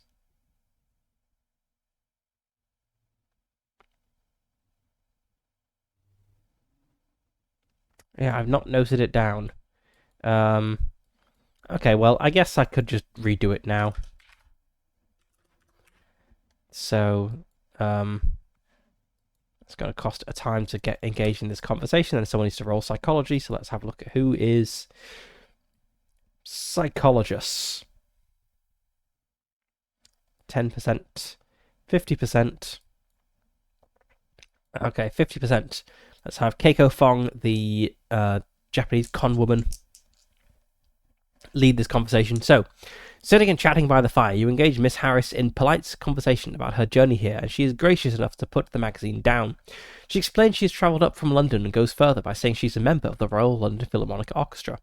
When asked about her chosen instrument, she says she plays the harp. Then she says she would never have got the position without Edward's support. Now, you see, he was my guardian since my parents were killed in an automotive accident. He paid for all my tutoring and put me through music school. He was a great man and never told me what to do, giving me autonomy. When he rarely visited, he would always boost my confidence and be a positive influence that I needed to succeed. It is such a shame he only ever heard me play with the orchestra once before passing. She seems upset at the thought of Edward's death. He never told me he was ill. Silly man. He should have, and I would have nursed him back to health, or made him more comfortable in his last days. You notice a tear, and she dabs the corner of her eye with a handkerchief. You decide not to ask any more and let Miss Harris return to the Cosmopolitan, which is her magazine. That is a success on the psychology roll. That'll take us to 116. 116, you are confident that Miss Harris is genuinely upset about her late guardian's death. She appears to be a vulnerable young woman who has experienced too much loss in her young life. You guess she has lost the only person she thought of as family.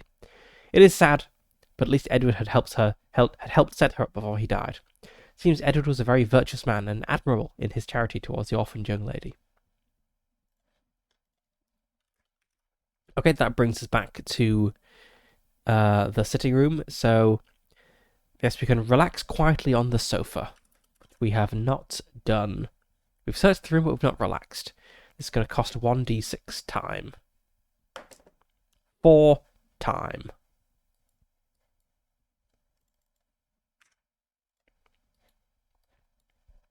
Takes to prompt 60.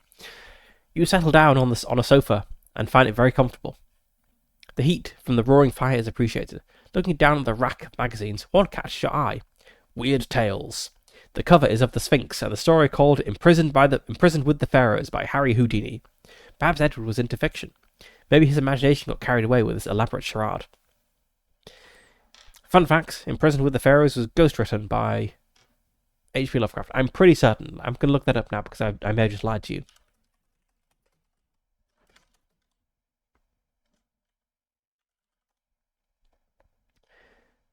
Imprisoned with the Pharaohs.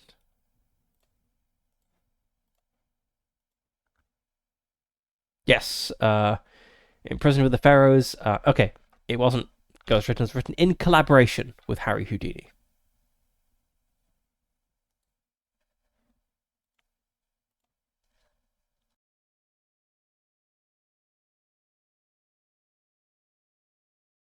Roll Constitution is to see if I have a wonderful nap.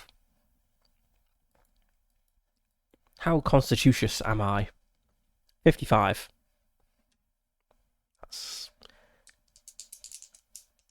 Maybe, okay. 8, that's easy. I am so awake.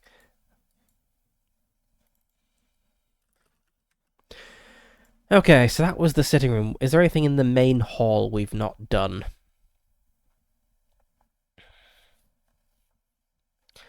I can search the hall.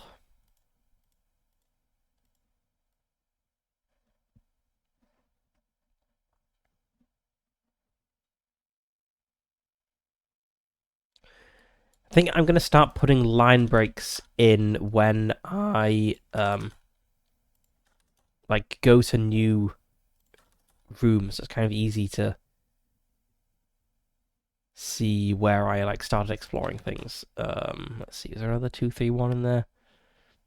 No, that's all the outdoor stuff.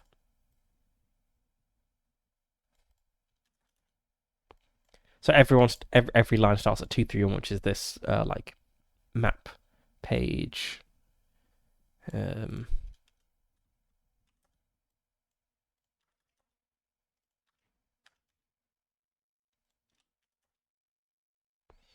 But then if I want to know if I've done something in room 352, for instance, I can just look up this list and find it.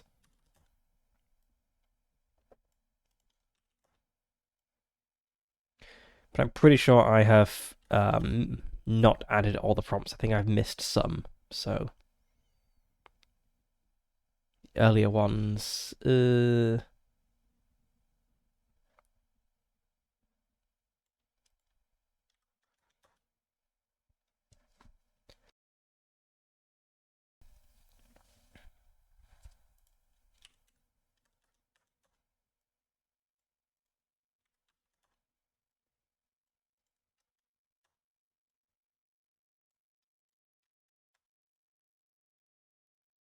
Okay, it may not be fully accurate and correct, but it's good enough. So 220. I may not have checked. I've definitely searched 220. I've definitely searched every single room. Um, yeah.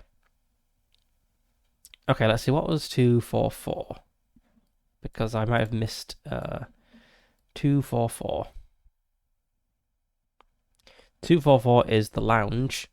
Let's work this out. 244 is the lounge.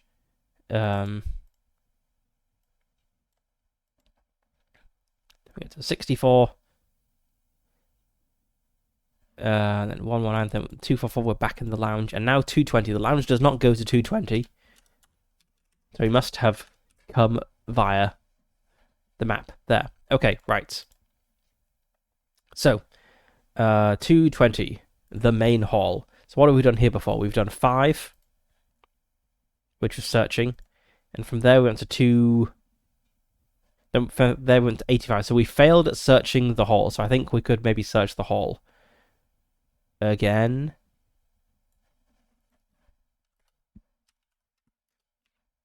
It's going to cost D6 time and spot hidden. That's another failure on searching.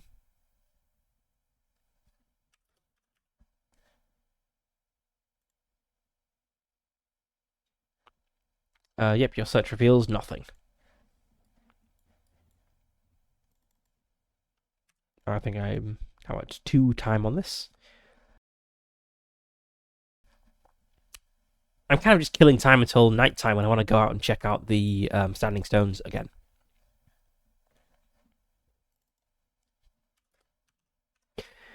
Okay, 220. I could go talk to Mrs. O'Brien. I did talk to her in the kitchen. She wasn't very friendly.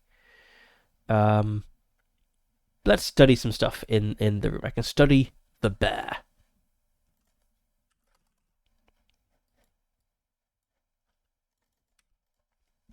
You examine the taxidermy bear, stood upright on his hind legs in a fearsome manner, a truly terrifying miracle of evolution. Roll natural world. Oh, geez. I got 35 natural world. That's not bad. Yep, that's the best. I don't really feel inclined to spend luck on this if it doesn't work out. It's just a bear. 24. Go to 42.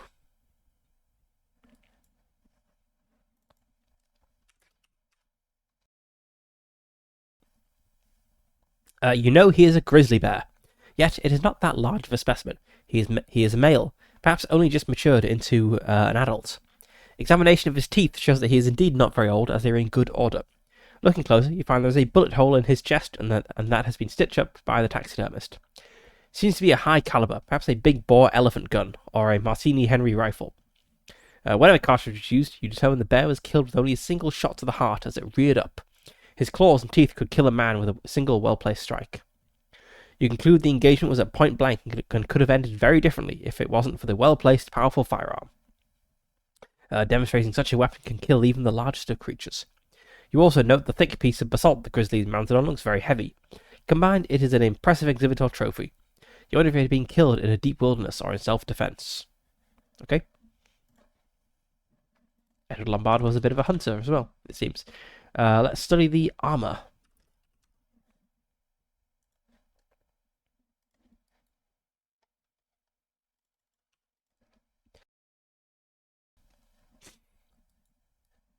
Okay, you approach the massive suit of plate armor mounted on the east wall. Straight away, you realize it is much bigger than the grizzly bear opposite, so clearly this is not the bear's armor, this is someone else's armor. The wearer would have to be 7 feet tall. The sword is also massive, certainly requires 2 hands to use, perhaps the armor and sword of a giant bear. You think this is also why there is no shield present. Roll history. How are we for history? 5. 5. 5. Okay.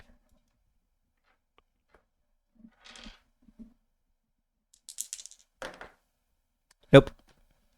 Whiffed that. So back to 220. Here we go. I guess I'll note that down as an opportunity for the future.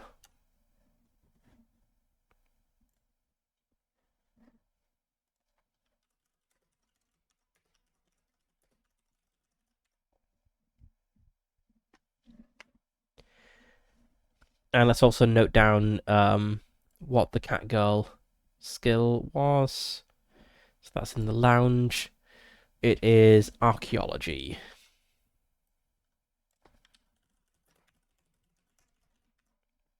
Anyway, back to the main hall because there was some stuff. So there's another thing there.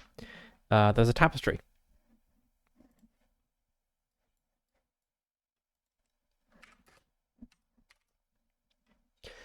You stand by the table and admire the huge tapestry on the west wall. It is obviously hundreds of years old, perhaps medieval, judging by the faded colours and moth-eaten patches. This is... I was reading the wrong one. It certainly smells old. It depicts St. George attacking a fire-breathing red dragon in a cave, while the serpent protects a hoard of treasure. You notice the sword seems the same design as the one in the room. You guess the tapestry is likely valuable, and perhaps the most pleasing scene you have encountered in this style of relic tapestry.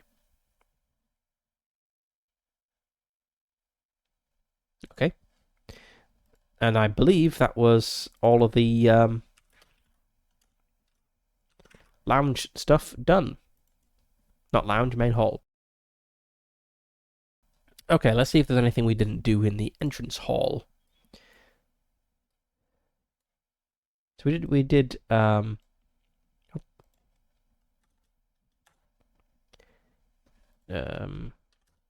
fair bit from the entrance hall.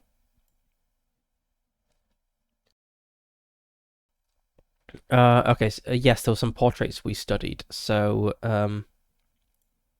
we searched the entrance hall, which took us to 247, and we gained some matches. Then we went back into the entrance hall and we studied the portraits. So 22. Yep. Then from here, we went to 32. I mean, we didn't because it doesn't link directly to 32. 32 is the study, so we got another missing 231 here. Um, we also went to the library at some point.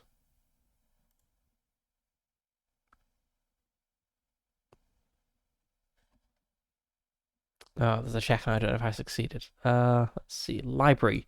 I've got a 6 here. I went to 31. Okay. Um,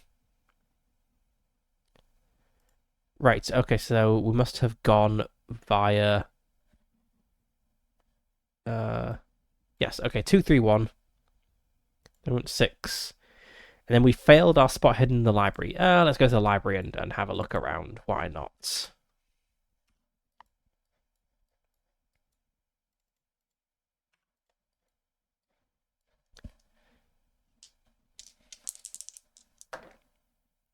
We succeeded that time, so we get to go to 15, which costs some time.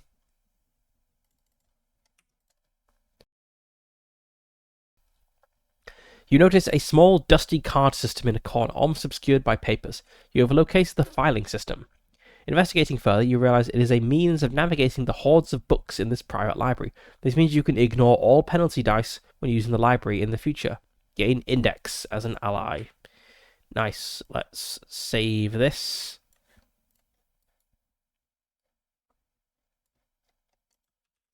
Put it there.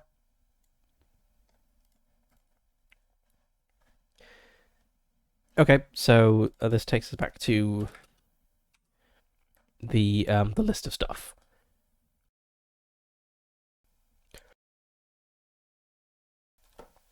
Yes, the library is difficult to use as it is an almost random placement of half sections or small stacks of mixed topics.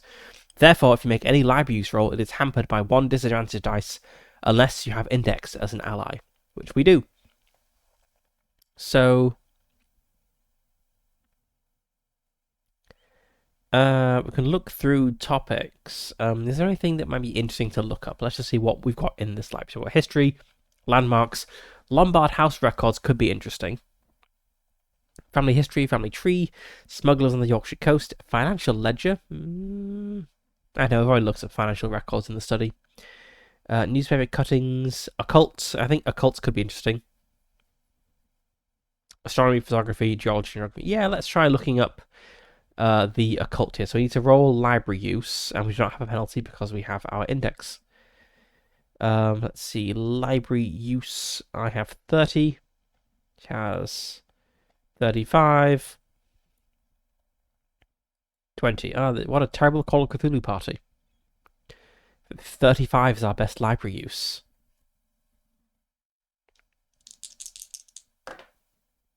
Nope, that's a miss. It costs 1d4 plus 2 time. 4 time.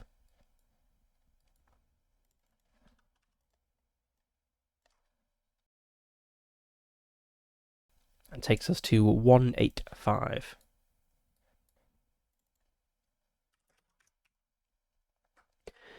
You search around the dusty bookcases and stacks of papers, but to find what you're looking for seems almost like luck. You persevere for a while. Roll luck. I've got very little luck now. Nope. Fail, go back to 31. Okay.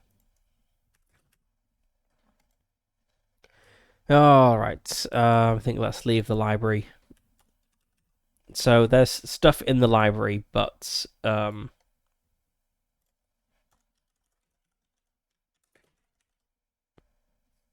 I'll just note down that we have books in the library that we've not used yet.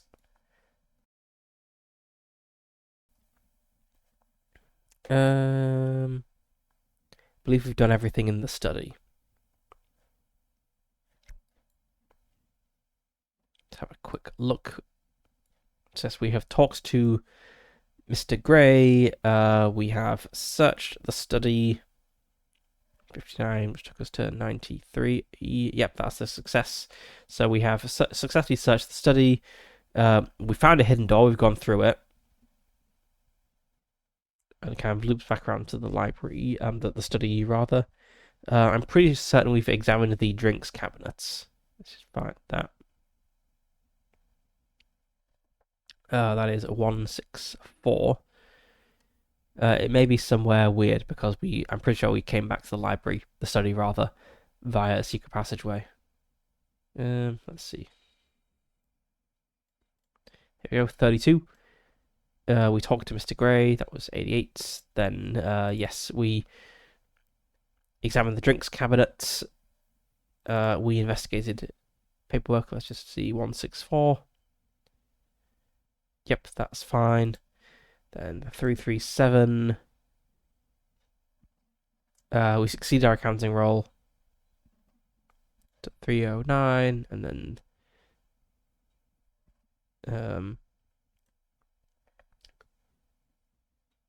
285, I guess. And then 32.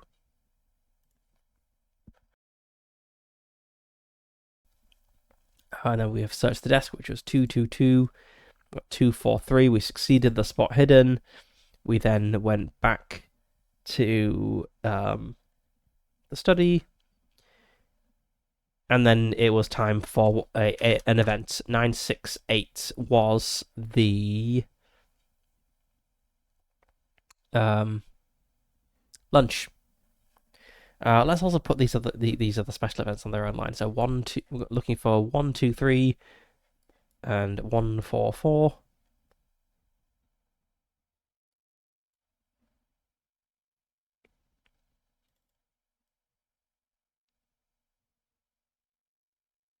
Got 144. But there should have been a 123. Oh, that's where, there we go. 123. And then there's a 144. Before that, there's a 120 and a 49.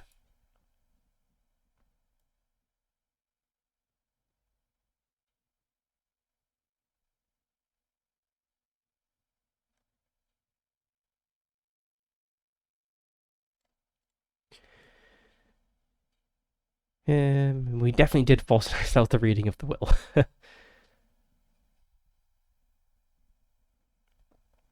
But maybe I just didn't actually note it down.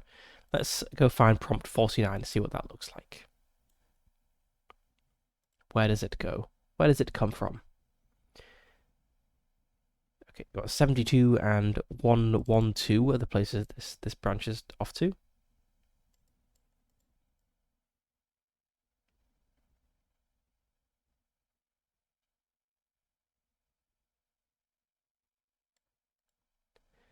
Ah, here we go, 49. So we've got 49 and 144. We should have 120.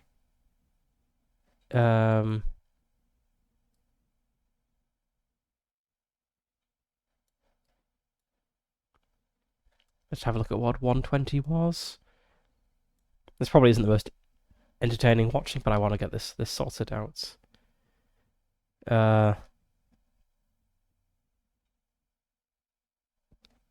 Yeah, I guess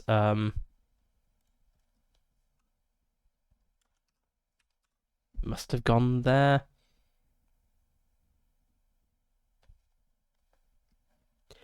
Because I don't have I don't have anything else going on here, so it must have been that.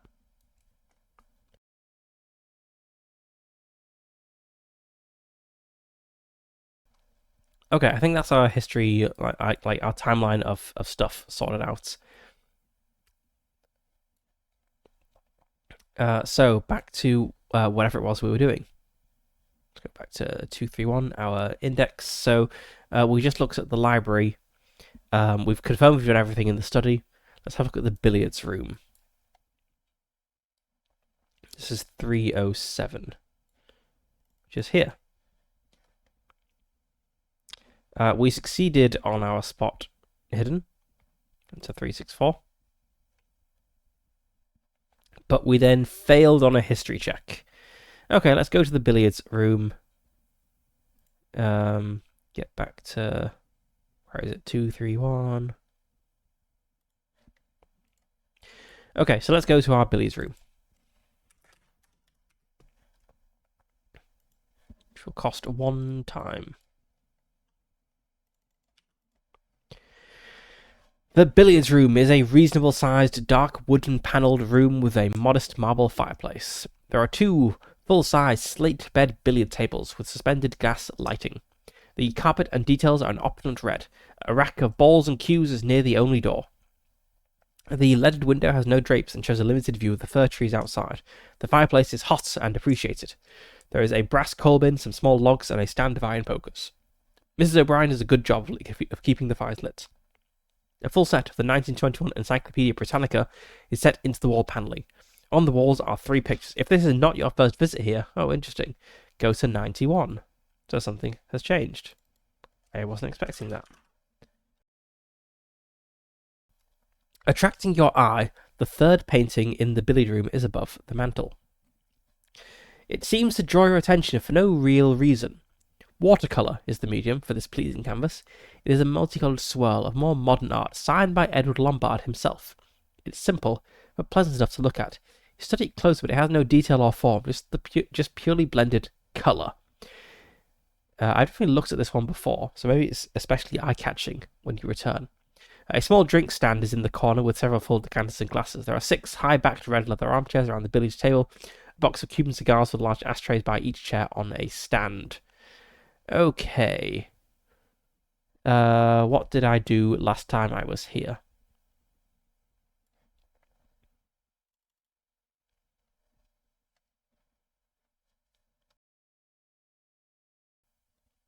I searched the room. Really? And then that didn't lead to anything. It went back to 91. Okay. Okay. Right. Let's have a look. So, I mean, I'm kind of just killing time here. So maybe just resting in the armchair to kill some time is the thing to do.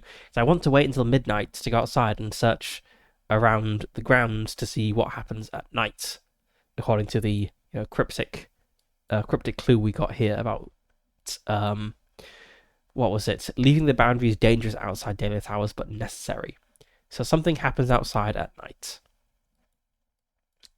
So maybe I will just begin, since we're kind of working through everything, maybe I will just begin by sitting and resting in an armchair, which costs D6 time. 3 time.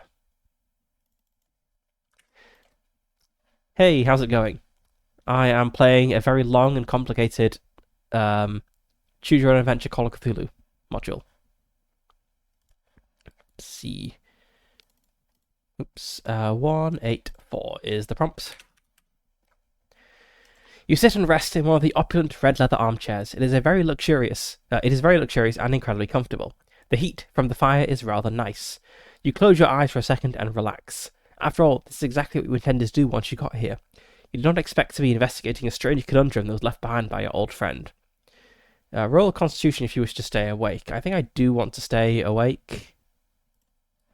And my Constitution is 55.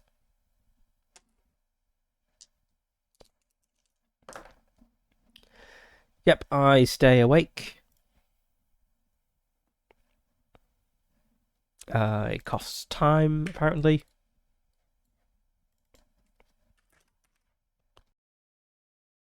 You almost doze off due to how relaxing the chair and open fire are. Yet you fight off the nap and instead begin to wonder, was Edward really doing this for fun? You wonder what will happen later on. Only time will tell. Best keep your wits about you. Okay. Let's play some billiards. Kill some more time. As far as I'm aware, there isn't a billiard skill in this game, but who knows? Right, we advance 30 minutes. It's nearly 7:30, so we're nearly at the next scheduled event. In fact, I realize I don't know anything about billiards at all. You pick a cue and chalk the tip. Choose a player from your party to challenge, and it's based on dex. Okay, who's the least dexterous of our party? So I have 45 dex. Keiko Fong, the Japanese con artist, has 80 dex. And Cynthia Balshaw, the dilettante, has 45 dex. So she is my choice. but we're equal in skill. Whoever rolls a success lower than his opponent's wins the game. Okay, opposed roll. So I'm rolling white and black. I'll be white, my opponent will be black. I got a 51, which is a failure. She got an 87, which is also a failure. If both fail, the game takes longer. Uh-oh.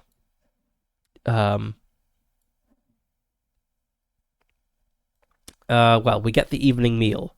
So I think what happens is our game is interrupted. And we are called to the evening meal. But let's see what else was there. Is there anything else in the billiard room to do? Let's have a look. Have a dram and maybe a cigar. Not sure that would do anything other than kill more time. Okay, going to prompt 606, the evening meal. I'm waiting for these NPC characters to start dropping like flies. Surely there's going to be a series of deaths at some point. But anyway, 606. The gong strikes to signify the evening meal, shortly followed by the clock chiming 7:30 p.m. The benefactors assemble in the dining room and get seated at the grand table that is presented to perfection. Mrs. O'Brien promptly starts removing lids from the platters and dishes lining the centre of the long table. From inside, the most exquisite aromas begin to fill the room, and you enjoy loading your plates and pouring of the most efficient, amazing gravy. Okay. The main is beef Wellington, and heck, is it good? Question mark. I don't know, you tell me. That should be exclamation mark, I think. The vegetables are not overboiled, and the sauces are complimentary and not too strong. This is a very bland-sounding meal. Very good British food. It's not overcooked, not overboiled, not too strong. The room is full of smiling faces and a silence that lasts a fair few minutes as you are lost in the finery of the cuisine itself. After a while, the conversation breaks out about the inclement weather and how interesting the day has turned out to be. Other benefactors take an interest in your group shenanigans, and some show they would like to join your party. You may pick any remaining pre-gens for the 4th place in your party. Ooh. And from now on, if a party member is killed or goes insane, you may choose a replacement for the remaining pre-gens at the next evening meal. That's convenient. Let's see. Who would be good? Someone with history would be good, because I keep failing history rolls. But is there anyone... Okay, Emily French, the dilettante, has 40 in history. She is going to join my party. I suppose she'll also roll a... I should probably roll bedrooms for these people. I've got them for my party members, but not for everyone else. So, yeah, let's just roll bedrooms for them. Let's roll a... It's not quite a D12 because there's 11 rooms. Anyway, we've got an 8. Let's put room 8 over here.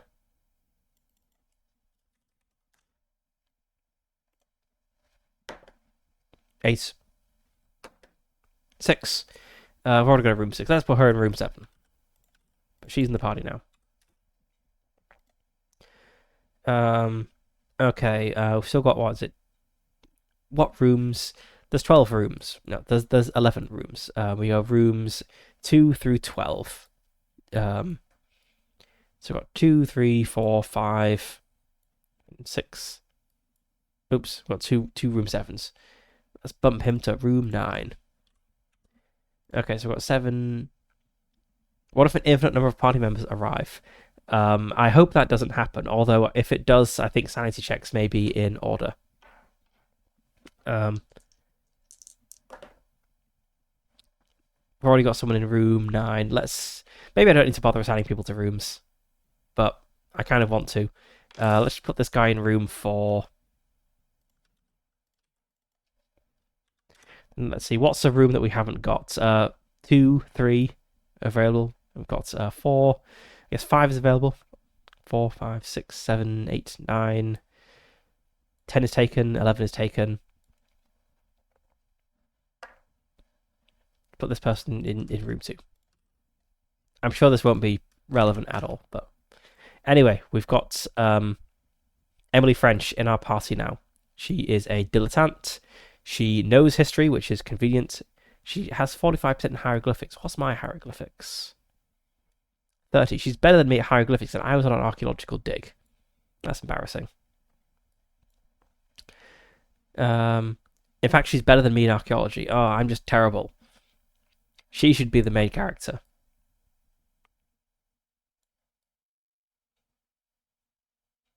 Okay, well, she's on the party now. Right, so evening meal is happening. We've recruited someone.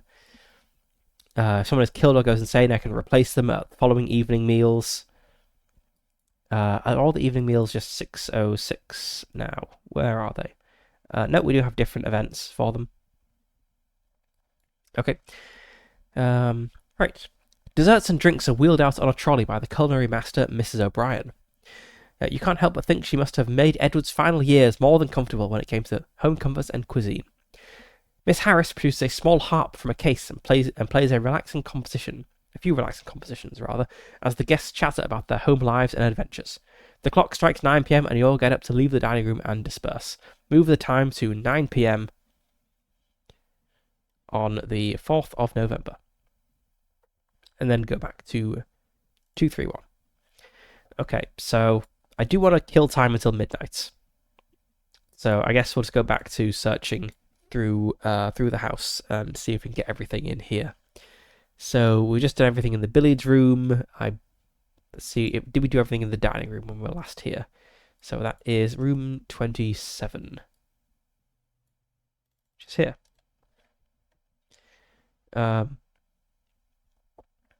Let's see, we have studied a painting before. We've not examined the busts. Okay, let's do that.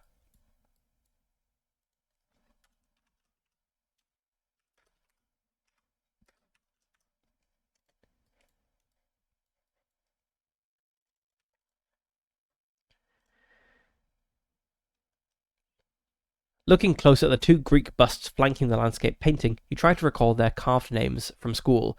Roll history, and I now have someone who is competent at history. Her history is 40. Okay.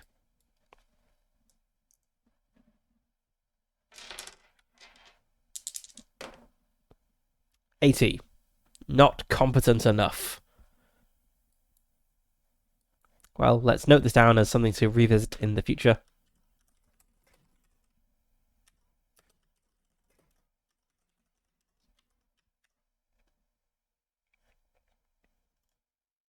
Fail, go back to 27.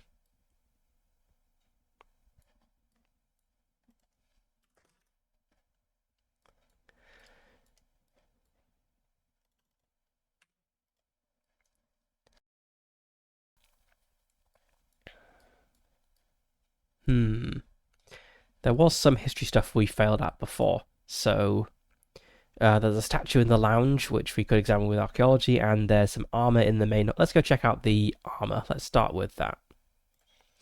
So the main hall, room 220.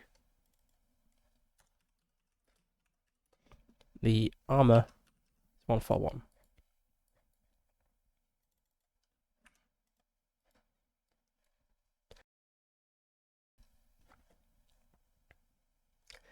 So we've previously established that this armor does not belong to the bear because the armor is much larger than the bear.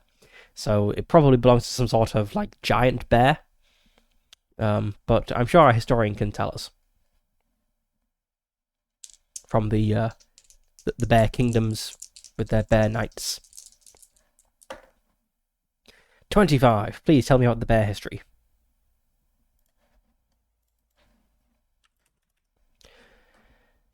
You examine the design and material of the armor.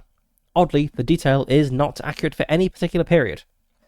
Wondering what grade of steel is used, you go to move the gauntlet's fingers, only to find it seems unbelievably light. Oh my god, the bears have mithril armor. Articulating the armor, you learn that there is far more maneuverability and ease than you could ever have anticipated. This is amazing. You can't believe it. As your assessment of the armoured suits you examined at the Tower of London are of no comparison. This is exquisitely manufactured in some mix of alloy you cannot identify, a fraction of the weight of stainless steel. You realise that, in battle, this suit would have allowed a knight to fight unencumbered, far more likely to overcome a tired opponent. I can roll spot hidden, or I can just put the helmet on. Let's go for the spot hidden first. Did the giant bear have a suit of armour? Because if it didn't, it's definitely a different bear.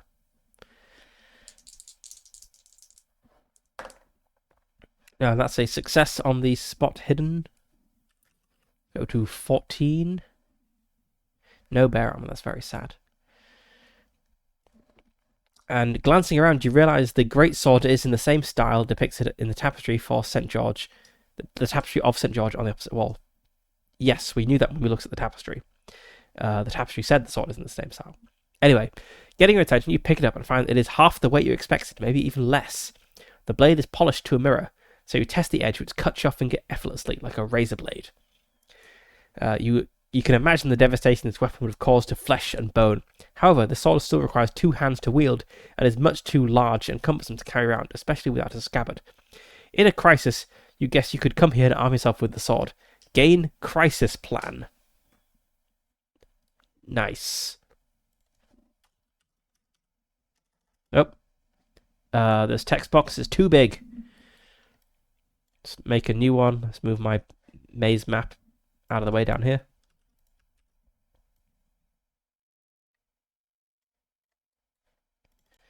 Let's just have this left text box for our log and this right one for other stuff. So we have gained a crisis plan, which is come to the entrance hall and get the giant but light sword.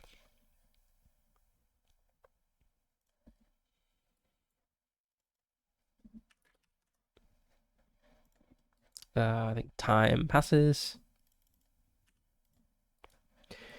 And what else was there? So, right, so there's the armor, which, so we've already succeeded on this issue check, so I think we just go to the success option. That went to 207. Okay, so we've done spot hidden, so I think we'll just try the helmet on.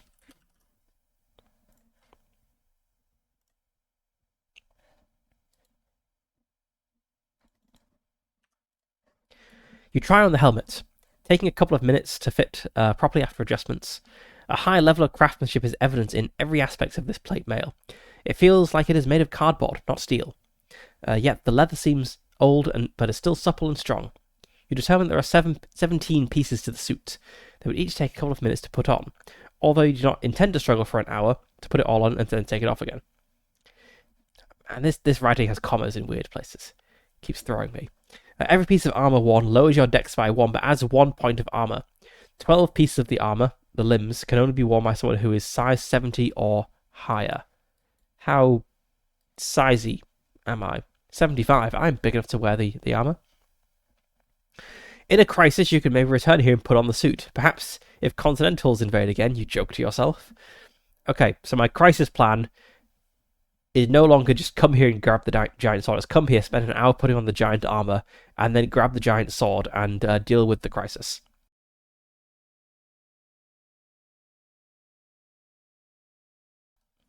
Okay.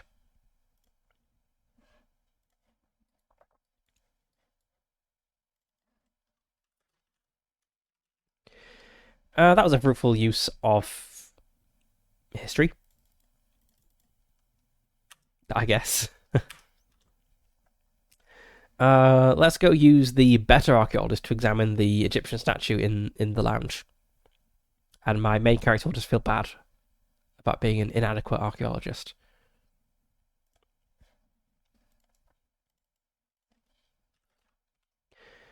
Okay, study the statue. Roll archaeology. Costs 1 time. So it's now 9:30. And her archaeology is 65. So Yes, mine's 35, so she's pretty good compared to me.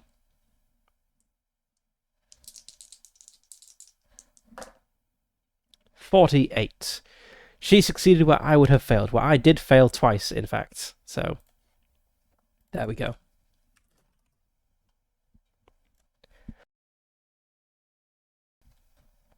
You study the huge granite statue. Judging by the style of the column and the types of hieroglyphs used, you date the structure as being early dynastic or maybe even Old Kingdom, in keeping with Upper Egyptian techniques and probably black granite from Aswan. The feline-headed woman, the cat girl, entwined around the column is a masterpiece of sculpture and typical of the amazing finds still being dug up to this day. Indeed, each year, whole new complexes are being discovered all along the Nile.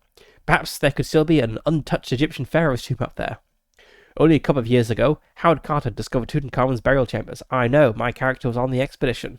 That's where he met Edward Lombard. So what is the significance of the cat-headed woman in Egyptian religion? Roll occult. Ooh, occult. I've got 5. She has 5. 5. Okay, everyone just has the base 5% chance. Is anyone super lucky? I could make Emily French roll for it and then like burn all of her luck, maybe.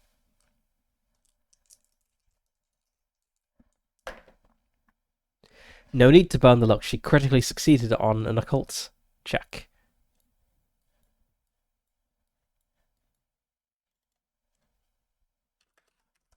She's just showing up all the other characters at this point. You recall that the cat-headed woman in Egypt was called Bastet. She was adored throughout Egyptian society for her protection of the family, home, and pharaoh. Also known for her role in fertility and childbirth, she represented pleasure and sexuality. Her main temple was rumored to be near Alexandria, but has never been found or identified. Okay. I believe that's everything in the lounge done. Yes, Bastet. I wonder what other games maybe Bastet has come up in. Obviously, Call of Cthulhu, the Mask of Nyarlathotep campaign.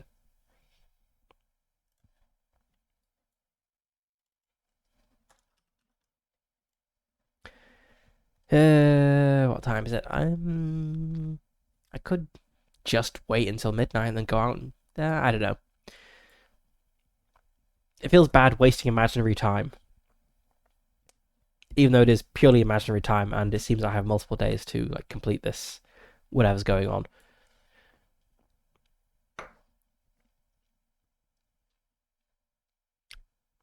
Yeah, I'll just kill some time until midnight.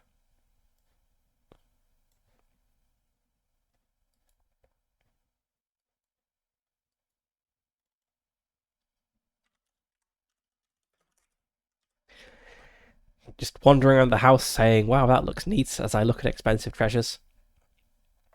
Okay, and then, so what did the weird letter actually say? Should the light of hope be extinguished, eternal night shall fall. Before the heavenly planets align, complete your own from the ley line. The numbers cannot be found while the sun is high, only the moon can see. Beware of that which eternal lie, with strange aeons even death may die. We Lombards have collected all those dark and terrible things that should not be in this world, placing them in this place, as is our agreement. The circle of 12 is complete. Beware, there is always the offer of 30 pieces of silver. Not only is the gold to keep evils inside, but it also keeps greater evil out, but not the lesser evils of men. Leaving the boundary is dangerous outside daylight hours, but necessary, for my nemesis now knows you and has much influence, even beyond the boundary. He slowly drains anyone dwelling in this house to increase his power, hence my slow and lingering demise. When he has enough eldritch power, he can exert it for evils to further his goal, to finally free the Haunter of the Dark, messenger of the outer gods and bearer of madness. Beware, he's full of tricks and magic, yet he is nothing compared to his master. Okay, so something ley line, outside, night. We found like 3 standing stones, so I want to go check them out at night. See what happens. So there is one by the like by the front gate. So I think let's start there. So we need to go to the front door, which is 234. Oh, yeah, okay. There's also outdoor stuff we've not done yet, but we want to walk down the drive.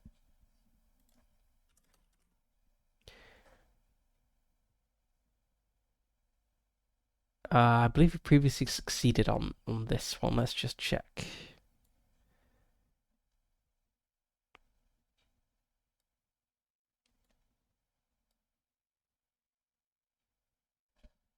We've definitely been here before. Let's see. We were here early this session. Yeah, 262, then we went to 284. So we have succeeded on this spot hidden, so I think we just go straight here. The standing stone. Did we succeed in the standing stone? We did. And then there's a nighttime thing. Okay, so let's just jump back to this. I think I spent like 2 time units getting here. Okay. If it is 6:30 p.m. to 8 a.m., okay, maybe I didn't need to wait until midnight. Go to page 77. Page 77? You mean prompt 77?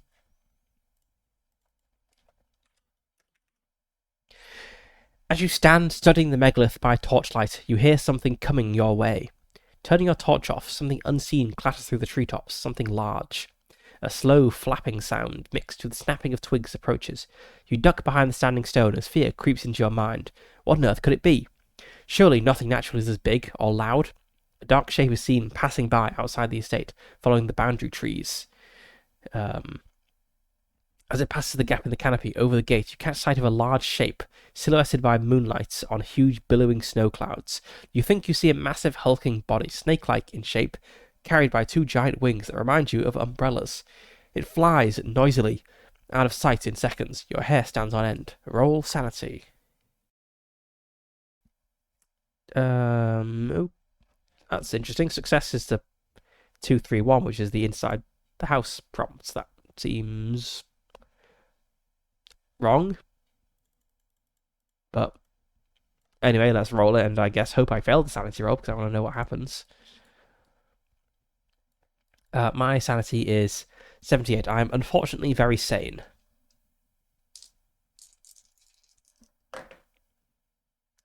I succeed that sanity roll, so I go to 231. That seems odd. What does? Okay, so that one also goes to 231. So I come out here, see a thing, get spooked, and then I guess run back inside.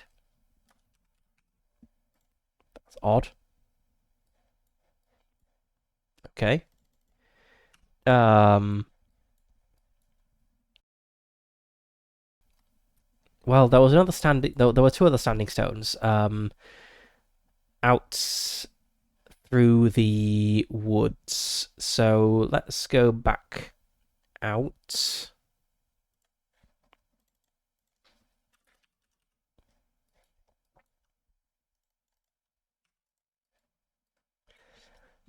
And there was a path through the forest. I don't really want to like go just into the forest. I did 262. Let me go into the forest.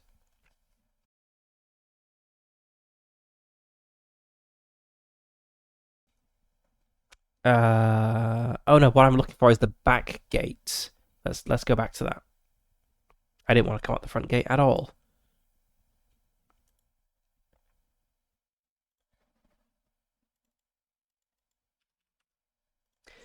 There is a gravel track that I want to go down. And I think I want to go west.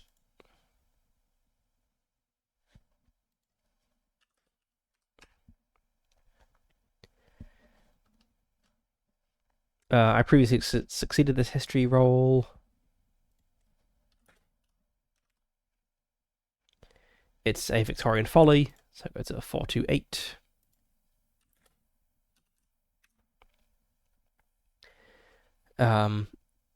Still don't think I want to break into this place. I want to go to the standing stone.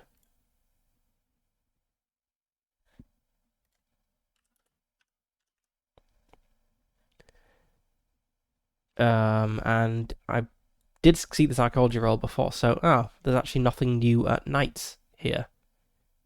Interesting. Maybe I was wrong about it being the standing stones.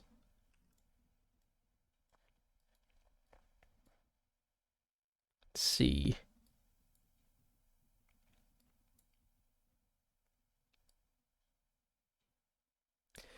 Before the heavenly planets align, complete your own from the ley line. The numbers cannot be found while the sun is high, only the moon can see.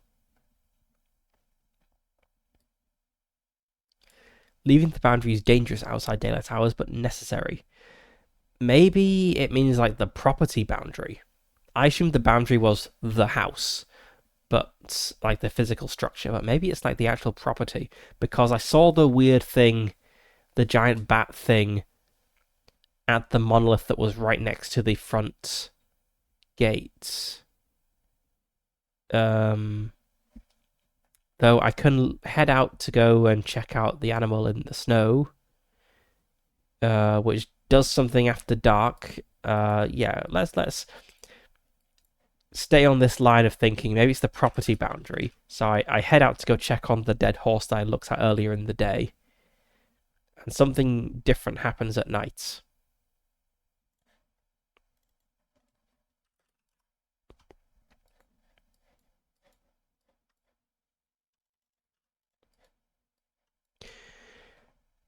Crunching your way down the incline through the snowfield, you progress towards the dark patch you think is a dead animal.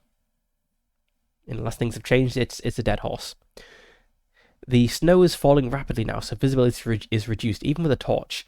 As you get nearer, you see it is indeed a dead horse, seemingly badly mutilated with a huge open wounds and a leg missing. That's as it was earlier. As snow begins to lay on the carcass, you note the eyes still look pretty fresh. Something catches your attention. You reach down and pick up a tooth from the catastrophic chest wound, seemingly a massive 3-inch shark tooth, yet black in colour. This is baffling, knowing there's no way a shark could have attacked this horse or would make it this far from the shore. This is baffling, knowing there is no way a shark has attached this horse, or that the horse would make it this far from the shore with only 3 legs. It makes no sense at all. Okay, that's news. That didn't happen during the day. We have got a tooth. Let's note down we have a shark tooth specifically. And roll listen. Who is good at listening? 20. 40. 20. Okay, 40 is our best odds. Of course, it's the con woman thief who is good at listening. Makes sense.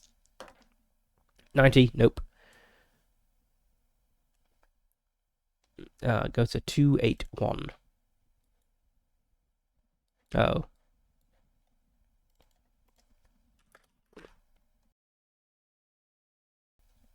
Suddenly, apparently from nowhere, you're aware of a massive dark shape, briefly blocking out the rising moon above you. Amongst the heavy snowfall, you feel exposed, so begin to move back to the tower.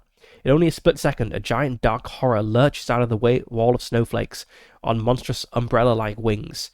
You react to the sudden attack and get a chance to drive it out of the way. Roll dodge. Okay, so it's definitely the property boundary that's the thing, not the house. So, when we went down to the front gate, we could have actually left the house to go on the road. I think that'll be my next port of call if I do not get killed by a giant bat here. Let's see, dodge. 30. No.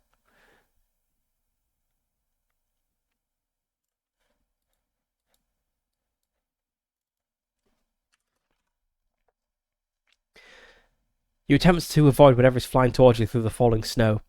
However, it is simply too late. You are only starting to react when it arrives. Roll for the creature to try to bite you. Okay. Yep. Success delivers a devastating D10 plus 2 plus 3d6 lost to your hit points. Oh, that's really tough. Um, okay, D10 plus 2 plus 3d6. Um,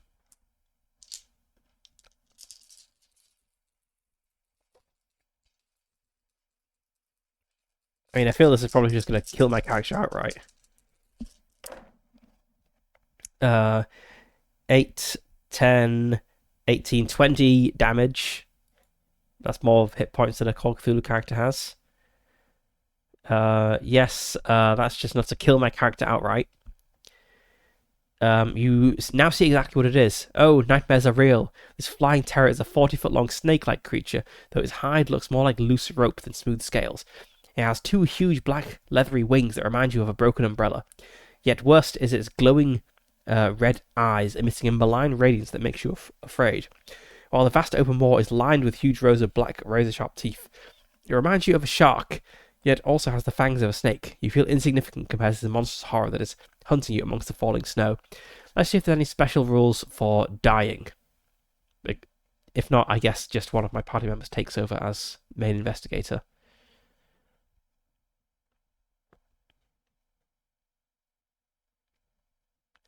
I'm definitely beyond the reach of first aid at this point.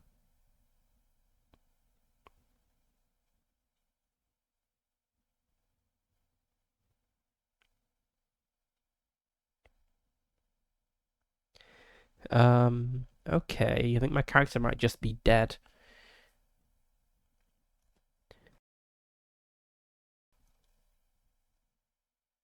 Yeah, okay. Mr. William Boltwood, who found the Faberge egg and was gonna, retire wealthy, has just been killed by a giant snake bat creature.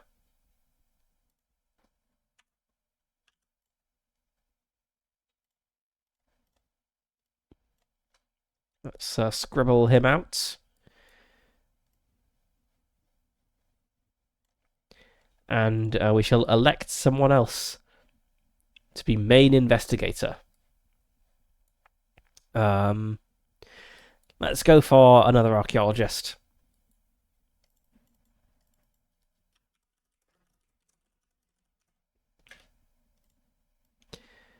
Okay, I guess she is rolling sanity.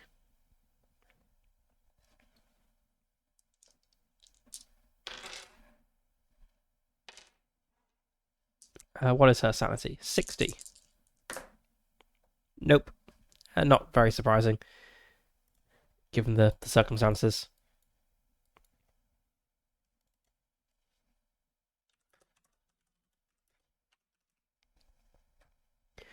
You set off sprinting up the incline 80 yards through the falling snow flurry.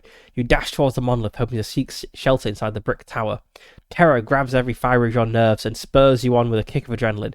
Lose 1d10 sanity, -1 if you have an orchid. I do have an orchid.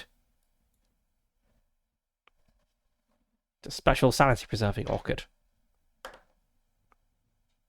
I lose 9 sanity. That's enough for a bout of madness, potentially. Let's just note down her sanity.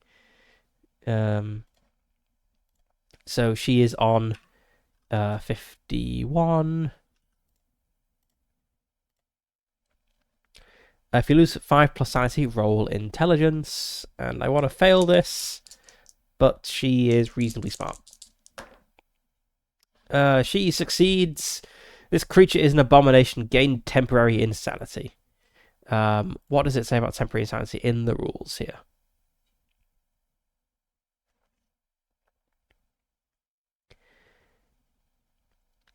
They gain temporary insanity. It lasts until instructed to remove it.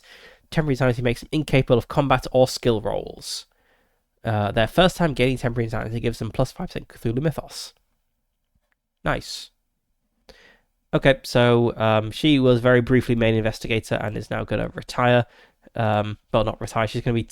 Someone else is going to slap her out of it and take over. 5% Cthulhu Mythos.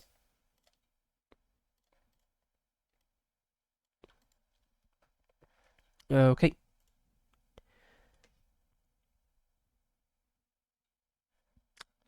Let's have...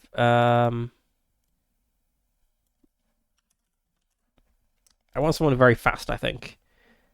I'm not really sure how to actually like play out the sequence of linked prompts when the characters keep changing, because it kind of makes sense that it would all be one character, but I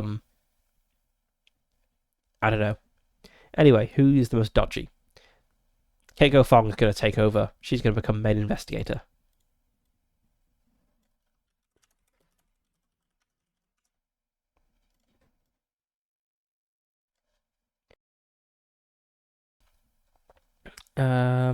Roll dexterity. She succeeds that. Go to 486.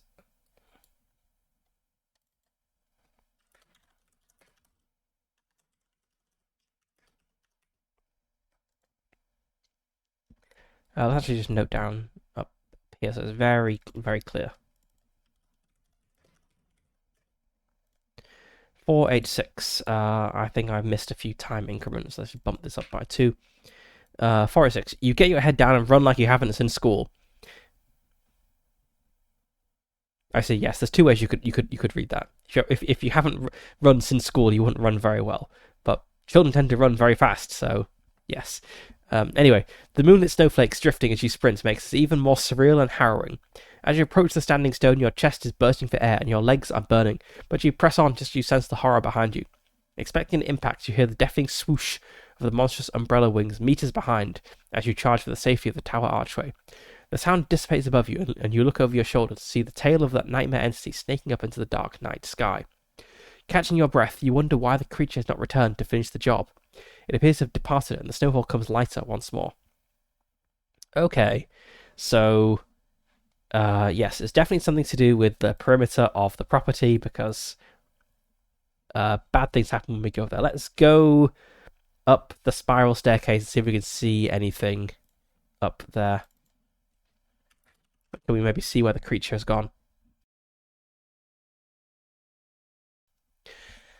Climbing the tower's spiral stairs, you come to a trapdoor. It is not secured, so you push it open. It reveals the area on top of the brick tower, which has a layout like a medieval castle's battlements. In the centre of this area is a large bronze fire bowl, standing on 3 large cast iron lion's feet, perhaps 3 feet across and several inches thick. How have I got into the tower? So what? Previously, when I've come to the tower, it's been locked, but this prompt didn't tell me it was locked. So I wonder if that's an oversight, or if there's another door that I just didn't notice before. Anyway, climbing out of the trapdoor, you are careful not to slip on the snow that is lying deeper on this exposed tower top. The wind is biting up here, so you welcome the shelter of the battlement. Looking around, you see the view is spectacular. You get amazing views of the giant snake bat. To the north, you can see the nearby village, with another beyond near the skyline. To the west are snowfields, then woodlands before the expansive moor. South, you can see arable strips before the distant township of Scarborough, with its prominent castle. Beyond, there is a view of the coastline, shrouded in the falling snow. While looking to the east, you can see only the dome of Lombard House and the chimney tops above the snow-covered pine trees. It is after dark, so go to 431.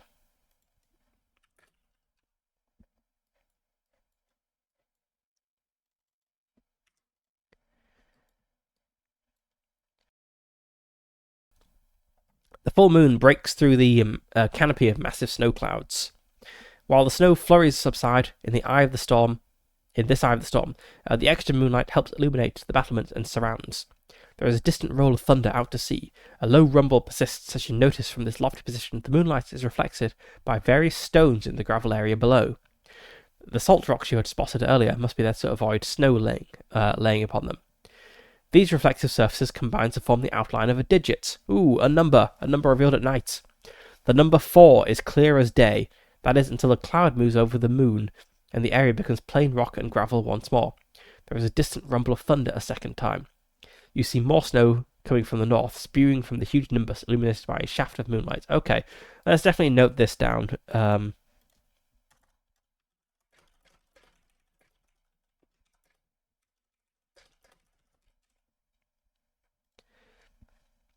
Roll power.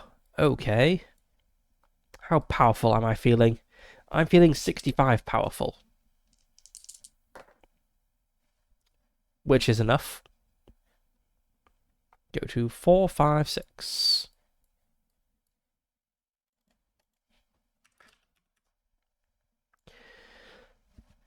And that costs time.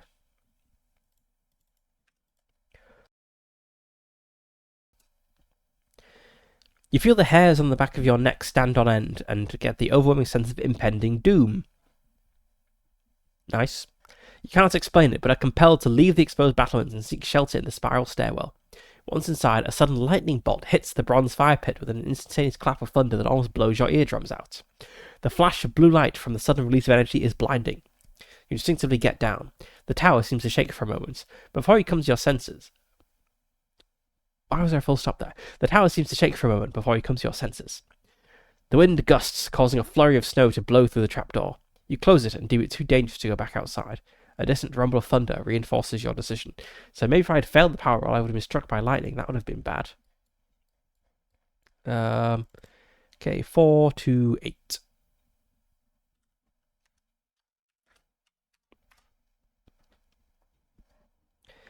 Okay, let's see.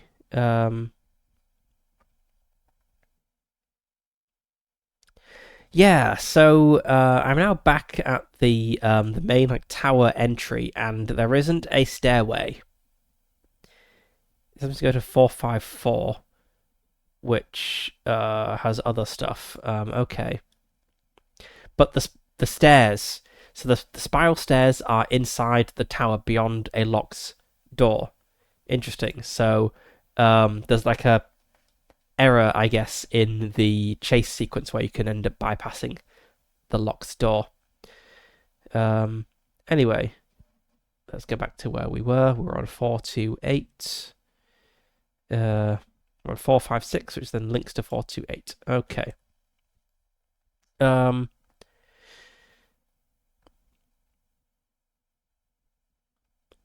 guess we can pick the lock and see if there's anything else in the tower while we're here. What are our lock picks? We're good at lock picking. 75. Oh, did my lock picks break? Yes, they broke because I fumbled a roll earlier. I've tried to pick one lock so far in the game and I fumbled it and broke my lock picks. Does anyone else have lock picks? Or am I just like unable to pick locks now? Yep, unless I find some more lockpicks, I'm stuck. I could try to force it with strength. I'm not very strong. What about other people? She's pretty strong. She could try and do it. Yeah, let's have Cynthia Valshaw try to force this tower open that we've totally not just been inside. Nope, she can't do it. But it costs one time in the attempt.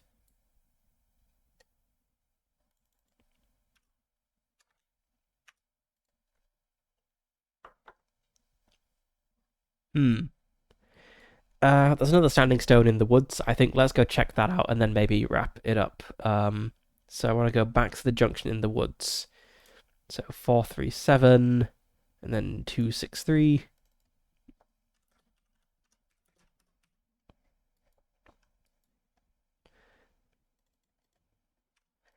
So it's now 1 a.m. So we are timed. We get this interruption event 602. Let's have a look. Hopefully we're not compelled to sleep. Because I do want to check out this other standing stone while we're nearby. 602. As the loud clock strikes 1 o'clock in the morning, many beneficiaries make their good nights and retire to their bedrooms. Indeed, it has been a long day, so you're starting to feel tired. If you wish to stay up till 2 a.m., which we do,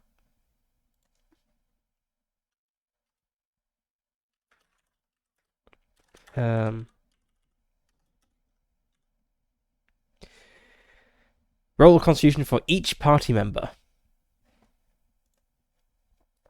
Okay, well, we have one who is like out of it.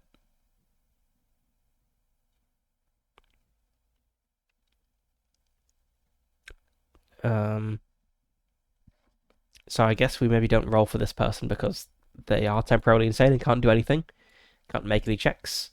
But we can roll for the others. So Cynthia, Nope. Okay. I guess we can't go check out the other Standing Stone tonight because we're just too tired. Oh, those that continue. So I guess only some of them might go to bed. So let's try Keiko Fong. No, they're both too tired.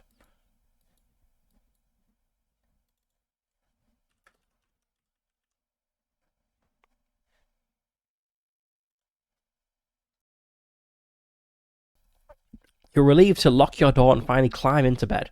It has been a long, stressful day. Yes, someone literally died in front of us, torn apart by a giant snake bat creature.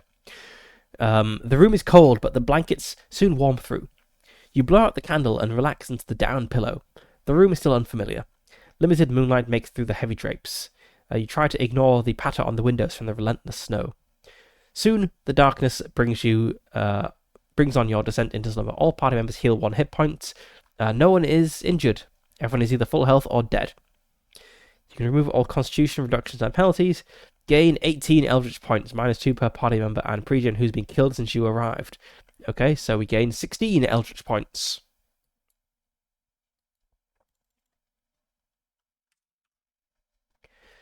If you have the dress or in bedroom 10, where is Keiko?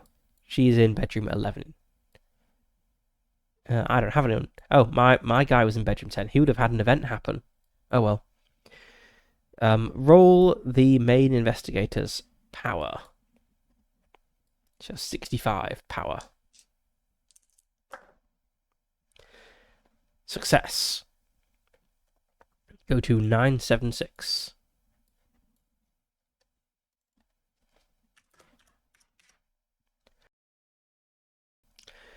5th November 1925. You wake feeling groggy and tired.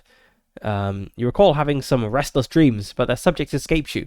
However, after a few minutes, you come round and upon rising, splash water on your face and neck, rousing you quickly from your fatigue. Dressing, you check in your small travel mirror that you are presentable. Before choosing what equipment you decide to carry for the day ahead. You may swap any items in your luggage. We don't have anything put aside in the luggage. We have it all. Oh no, we do have some stuff in the luggage. I think we're probably fine.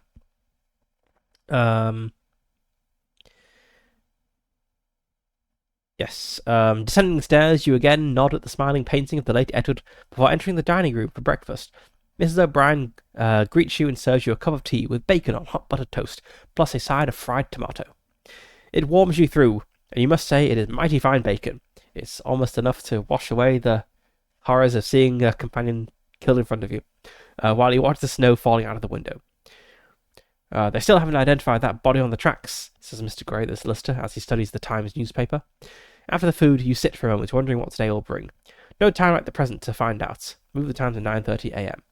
Ah, yes, I'd forgotten that when the story was beginning, the train got delayed due to a body on the tracks, and then later that evening, a new NPC showed up. It was like, sorry, I was late. There was massive delays on the trains, and I kind of suspect that the late guy, I kind of suspect that the body on the tracks was someone who was supposed to be here, and he was killed by the person who arrived late, who has taken his place.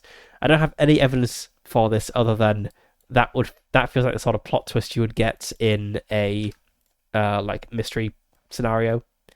So that feels like what it is. Anyway, it is now 9:30 a.m. And I guess we'll call it here. So it looks like we're getting through like 1 day per session. So this is going to take a while to play through. But I feel like we've made good progress on day 2. I feel like we've figured out that there is something going on with the property boundary at night, and we can go and check this out. So I think probably what I will do this day, we have a bunch of events today. Interesting. I think what I'll probably try to do this day is go to the things outside and check on these in the daytime, and then go and like revisit things at night. Also interested to know when temporary insanity gets cleared. So it says you're temporarily insane until you're instructed to remove it. I kind of thought that would happen when you went to bed, but that didn't happen. So I've not seen anything yet regarding removing temporary insanity. So Emily French may just be temporarily insane for a while. Yeah, that's that. We'll pick this up next week and hopefully solve some of this mystery or die trying. I suppose if everyone but one person dies, they don't need to split the proceeds of the will. So that's good for the last survivor. All right, thanks for watching. I will see you next time.